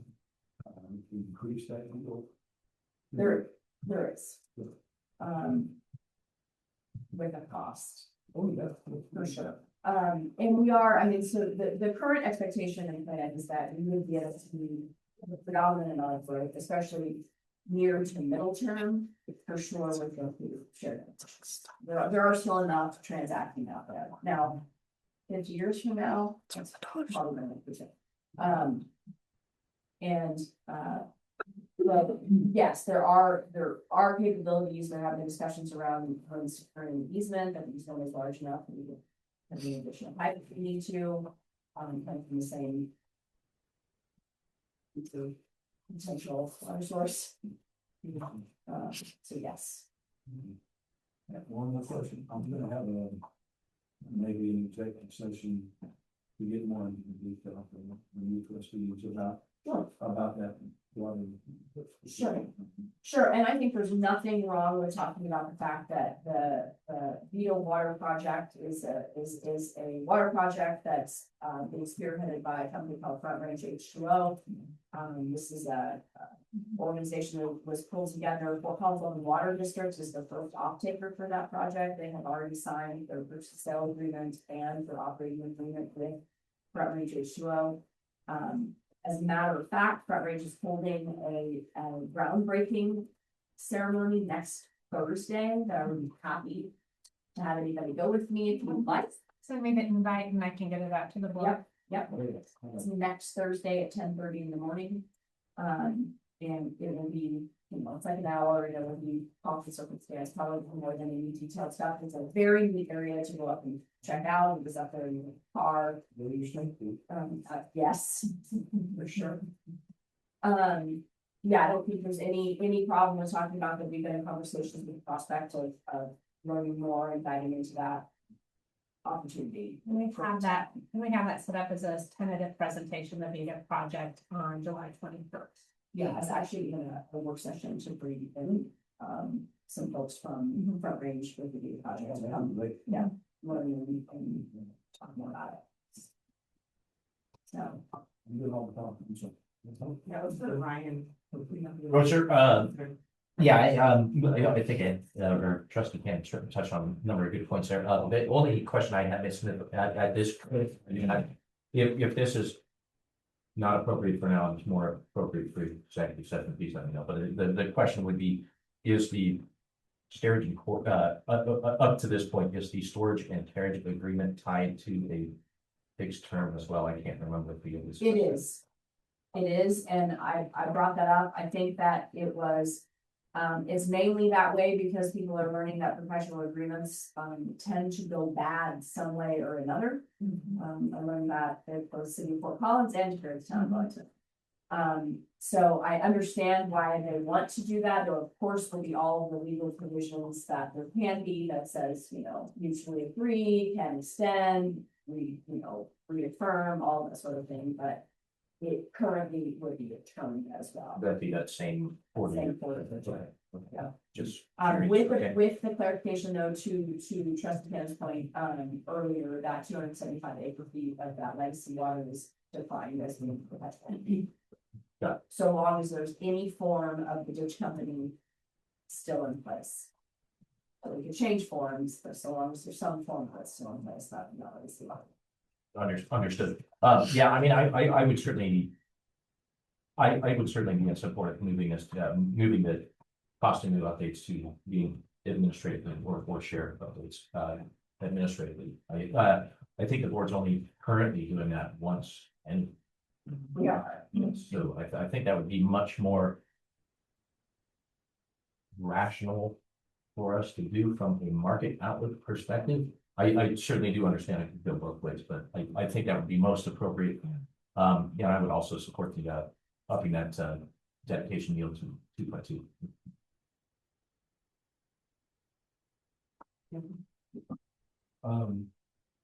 Yeah, first one, I'd like to kind of just say that I think because you are like targeting this based off of that development plan, I think that's like really key, that we're kind of sticking to what the previous board, which some people are here, but that work that those are no longer relevant, the work that was already put into it, and have that development plan for a reason, so that you guys know what to base these decisions off of. I think that's important that we have that continuity as a board, or at least me personally.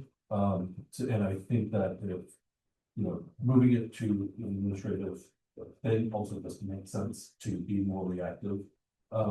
My only question was kind of, is that I like the, kind of recommended quarterly reports and stuff to the board so that we're in the know. And that kind of worst case scenario when things, I think it was 2020 where you said it was just going up and up and up. Like what, the exact number, but like how often would that have taken for you to be able to like respond that fast? Would that have been monthly or, because in my head, I'm just wondering about that frequency, whether it's on demand or every 3 months. My gut wants me to say on demand, give you guys the ability to react, especially if we see a worst case scenario, because that's exactly what you want, boots on the ground, making sure that we are, updating it. We're basically losing, that opportunity or losing on it as a town. But now if it's every week, not trying to make that a full-time job. But I'm wondering, would every month at that point, again, that worst case scenario, is that kind of what that time would have looked like, or? I think generally, so I mean, just for example, like I've like the annual numbers, it went up, 17 to 18 went up about 15 grand. 18 to 19 went up 25, 19 to 20 went up 7. Oh, okay. Grand. Yeah. And then another 50 from 25, Mhm. but then it went down to 20.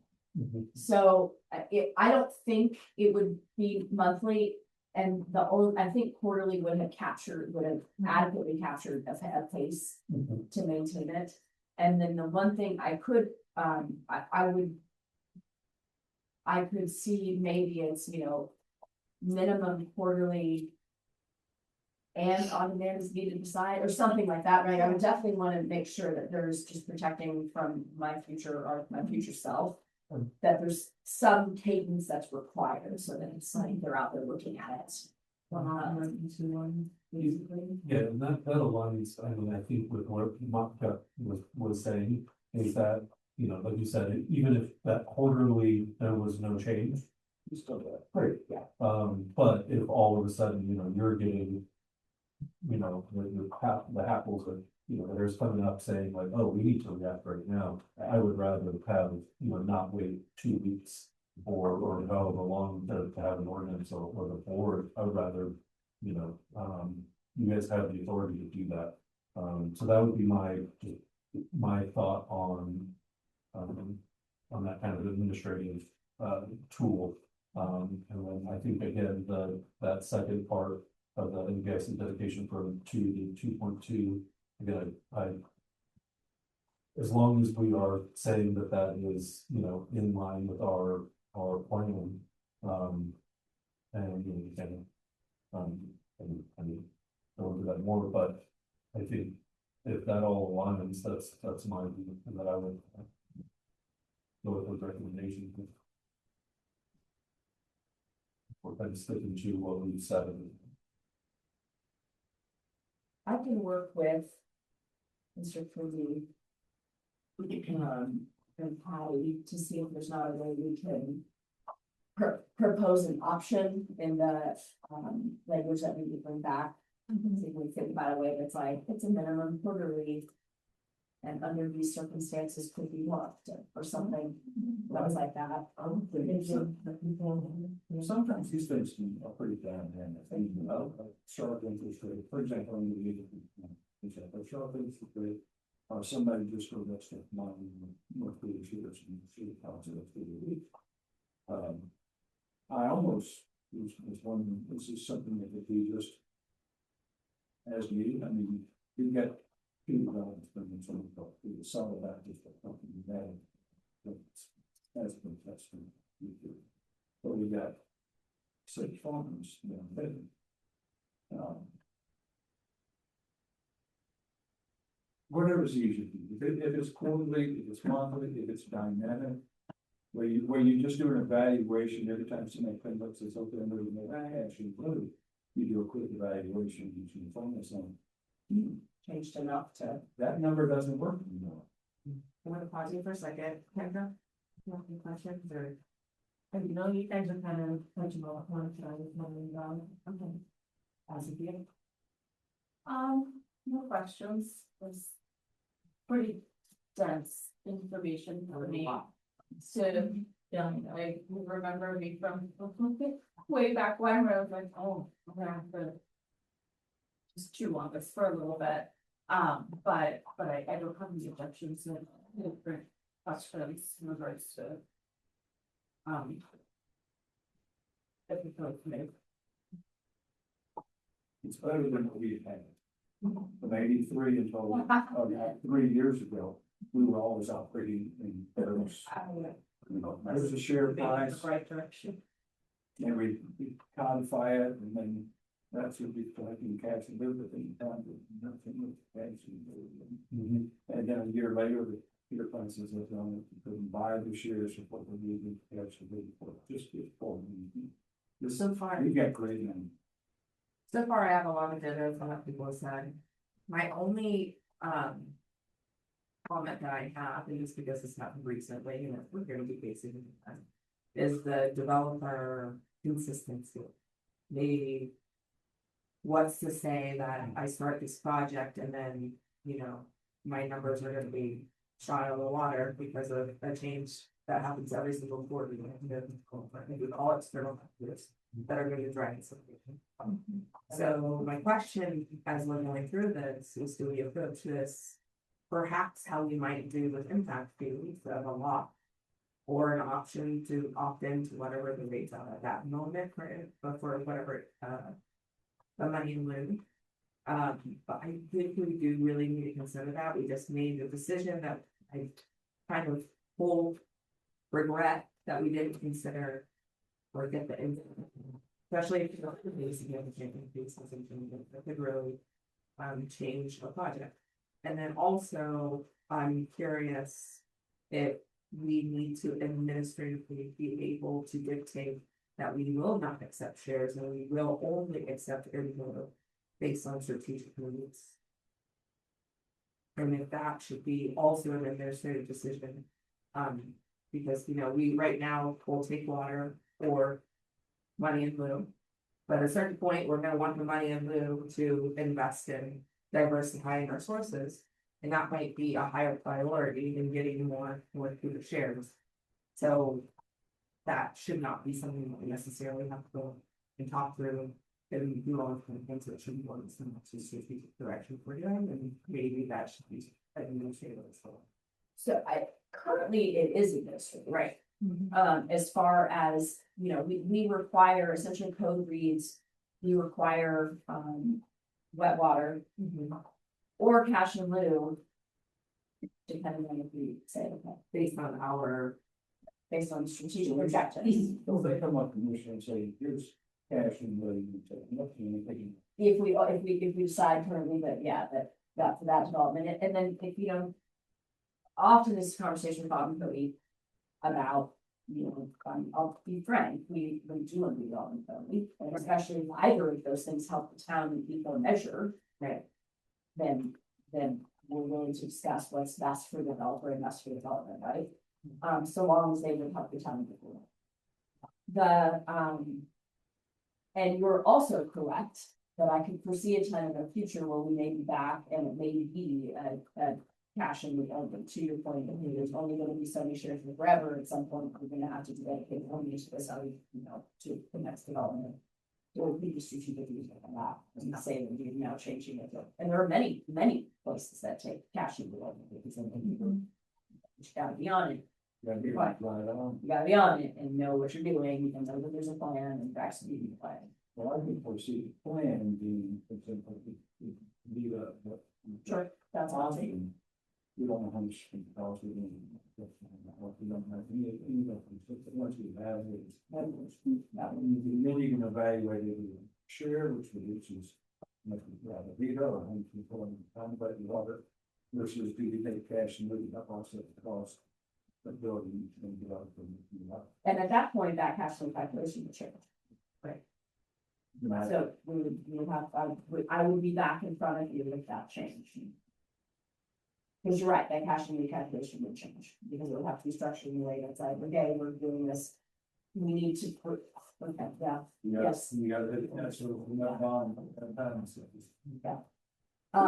I had already considered, and so far in my like preliminary drafting, there was gonna be a provision that said if you've met these points in your development, Great. you would lock in the rate that at whatever point you met that point in your development, you would lock in the then current rate. And if that point in your development happens after that, then then it would be the new updated rate on effective on that date. I've also been talking with Cody about how best we communicate that out. If we know, especially if we can do it in a staggered approach, that's like, okay, we're analyzing it every 3 months and then it's effective 30 days after that or something. So there is at least a window where they know what the number is going to be and it's not in effect until the state. And I realize it's a small window, but that's doing what we can. We do have to stay current. Right. And then also they often have every bit, if not more, of the pulse on the market, right? Than we do. Yeah. It's just if impact fees are variable with it, and this is also variable with it, so it's just like, if the economy is doing a thing, then all the costs will be like that, this will just be, I don't know. Well, hopefully, It might. yeah, but Yeah, and that's the kind of thing, you upgrade your phone, you don't wanna have to be a new customer in order to get a good rates, right? Yeah, Even if yeah. you're returning or ongoing development, still get the bike rates. So. Yeah, so I mean, that's just something that was in the top of my head right now, since we're dealing with that for impact fees. But otherwise, I heard some pretty clear consensus, yes, yeah, on regular. Administrative adjustments based on a agreed upon calculation. Yeah. And we went to. Perhaps a bit off topic, but as far as. Grandfathering in any particular development for, especially these types of yields. And when you have a project that's gonna extend over 20 years, Right. that could get very dangerous. So I know. I mean, they have to be a Very window at early. some point, that- regardless. Yeah, Yeah, I mean, if you were gonna do like a 1 to 2 year thing, that'd be one thing, but I don't know how long each of these phases is projected to take. that's my, yeah, we would, well, I'll put some additional thought into that. Okay. So if we start. Okay. No, because you're right, it can't be. It's gonna take a decade. right. Right, It's not for a You whole certainly project. don't wanna, Yeah, Right. for the whole thing, Right. yeah. Keep in mind, you also have governmental union, so. It changes conditions. We need to increase the price. Carl, plug yours. Sorry about that. There was one other thing I was gonna mention, which is that if we were gonna consider doing something like that, I would almost prefer that we keep the yield credit at 2 instead of 2.2, because that way that I feel like we're kind of hedged against potential future share price changes, but not a lot, but a little bit. There can also be. Consideration that if you're. Okay, yes, you got this certain point in your. Development. Pipeline process. We can we can get you the rate that is today, not the rate that's going into effect tomorrow, that it requires you to pay the full within. 24 months, Sure. like it's timestamps, so that's like. Or 6 months, yeah, I mean, yeah, you can't, it's not something that you you don't just get to pay this at, you know, at each building permit draw. Yeah. For however many years it takes you to sell the lot and you have the building, right, like it's Well, that cash in lieu based on today's, conditions of today, today. exactly, so you need the money If you delay today. that over 24 months, guess what? You're paying 2 years in later. Which is what we're doing right now, but we're just guessing what the inflation would be, and it was based on 3 years. It was this one, Yeah. years Of and massive of big increase. size, Yeah. right, which is how you end up with maybe a little bit over this way. Can we consider the yield also as a calculated value? Subject to changes as needed? I hesitate to do that because, one, it opens things up for debate. There's something defendable about having it in code and sort of fixed in code. And do I believe that those yields can and will change? Yes, they change every year, right? Will we have another year like this year? Absolutely. Will it be next year or in 15 years? I don't know that. Neither does anybody. You know, this was really an effort in kind of transparency and acknowledging that there is, as we take new shares, those shares will come to us, knowing that there's an additional allocation now for those shares. And so it was trying to acknowledge that there's a little bit more wet water that's coming in, that it's available for production. In a defendable way, based on, you know, the 2-year analysis of the share yields. Another I question. can, I'm sorry, I was gonna say, maybe point 2 was the low end of that, but The shares that you own, 76 down. 76. You can only use the CD person. Can we do anything with the asset? Can we release it? Can we sell it? Can we swap it for other? We do, well, I mean, we use some of it for our own irrigation and stuff, these, growing ponds and stuff. And we put the rest of it in their rental program, so we get money for it, but it's, you know, there's some. So, Pretty much, yeah, so we get some of our assessment back, whether a few $1,000s, I mean, North Pluto does swaps, so you can see the person.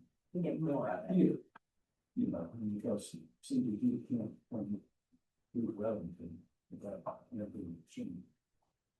Yeah, Yeah, so well, they can't get any seeds, so it's just about change. that's right, that's right. So if we have shares, now if we go to farm, I yeah, we can use every drop of water from that shooting on.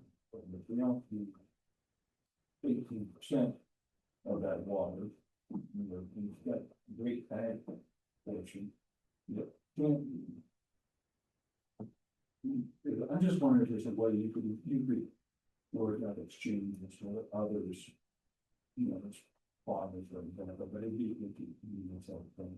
You can, but we would have to have the approval of the judge company. We would need to have, I mean, it's essentially we'd be trading, you know, this is what I envision. 2 for 1, I'll give you 2 acre-feet of my ag, and give me like 3 years CBT, it's generally how swap like that works.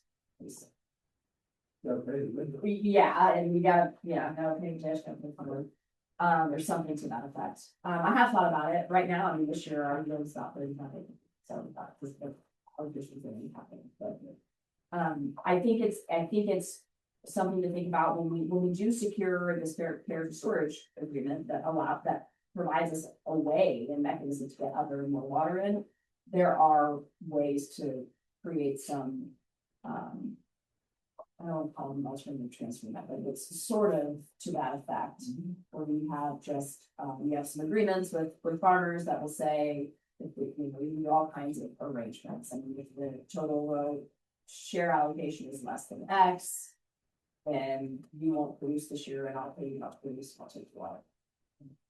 Or exchanging, 2-for-1. Part of the issue though is North Cooter, and I do understand why. It's really beneficial for North Cooter to, as much as they can, control the rental pool, because I experienced this when I was at City of Collins.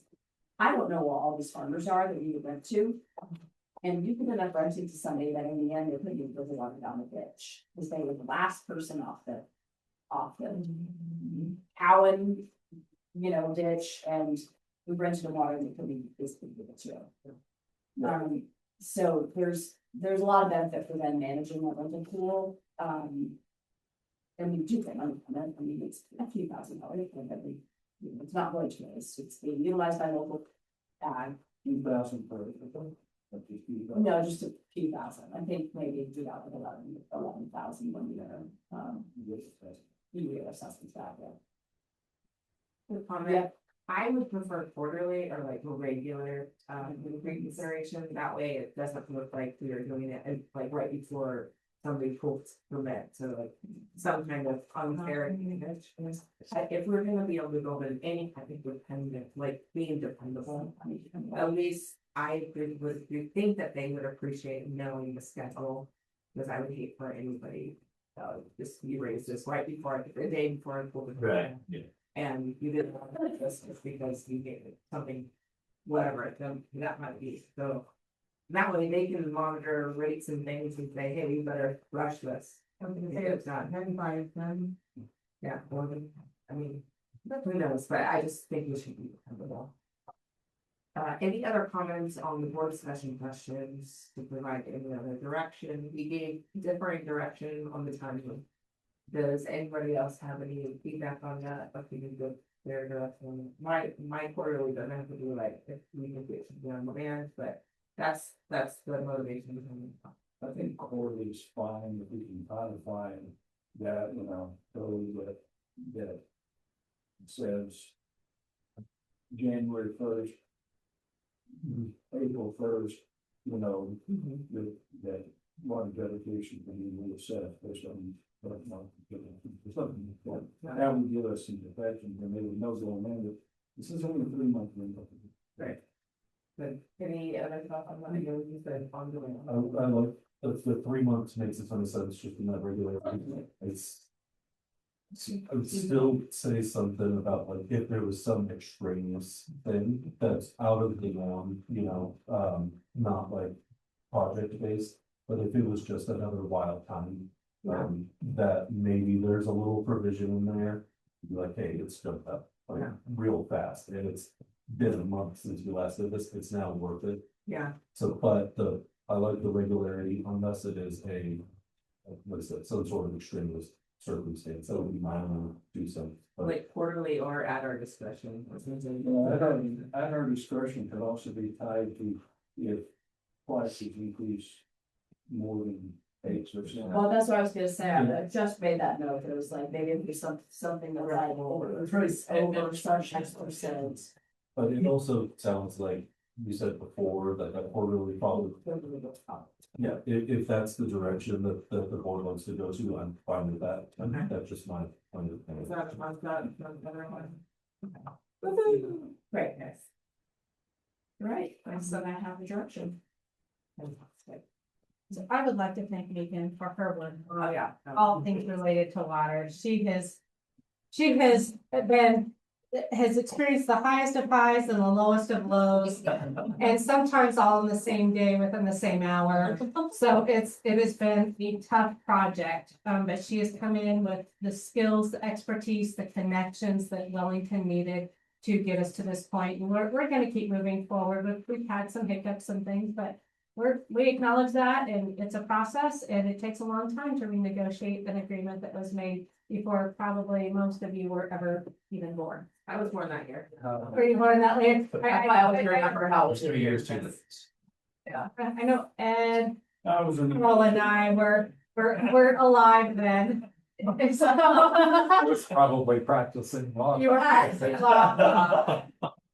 Graduating high school, so It was incredibly complex and just heavy, and we were able to Yes. clearly explain that. Yes. Yeah, I also appreciate that backstory. And feel free to reach out if you have ask questions about that, but some of the reason I did make it that dense was to ensure that there was sort of a piece of reference material for you. Yeah. That. Something. And I mean, I feel like having this as our first, work session is really important for the folks in the town that have been chomping at the bit, if you're on the Let's Talk and whatnot. I think people are like waiting to hear more, so I'd be glad that we were able to give them some information if they're participating online or waiting for an answer for any logos. I think that's really important for us to decide. It's appreciated. That's what we all did as our first work session. Let's make sure that we wait until it's a formal action before we, let's stop on. Just a little bit. Yeah, let's go on, let's talk Wellington, that's the higher thing too. Yeah. What What Sam also mentioned, he's mentioned norm of behavior and the, rules of engagement, this kind of things that match the other conversations that we've had. Yeah. Definitely wants to discuss that going first. And if you all want more information about lottery, have questions later, just let me know, and I've set up one-on-ones with most of you, and Aaron, I will give you access to my calendar, so that way you can take, in fact, I'll give you all access to my calendar. But that way you can look to see when we want to pop in at some point in time, but I can schedule time with Megan to join us during those one-on-one meetings, so you can she's the expert. I will not try to answer those questions. So just let me know. Before we leave, you have one maybe from Metro just for feedback. You can make sure any questions or. Were we submitting it to you? Okay. So what That do would we be need to me. do that? Thank you. Yes. Appreciate that, and I'm sending you an email here in a minute.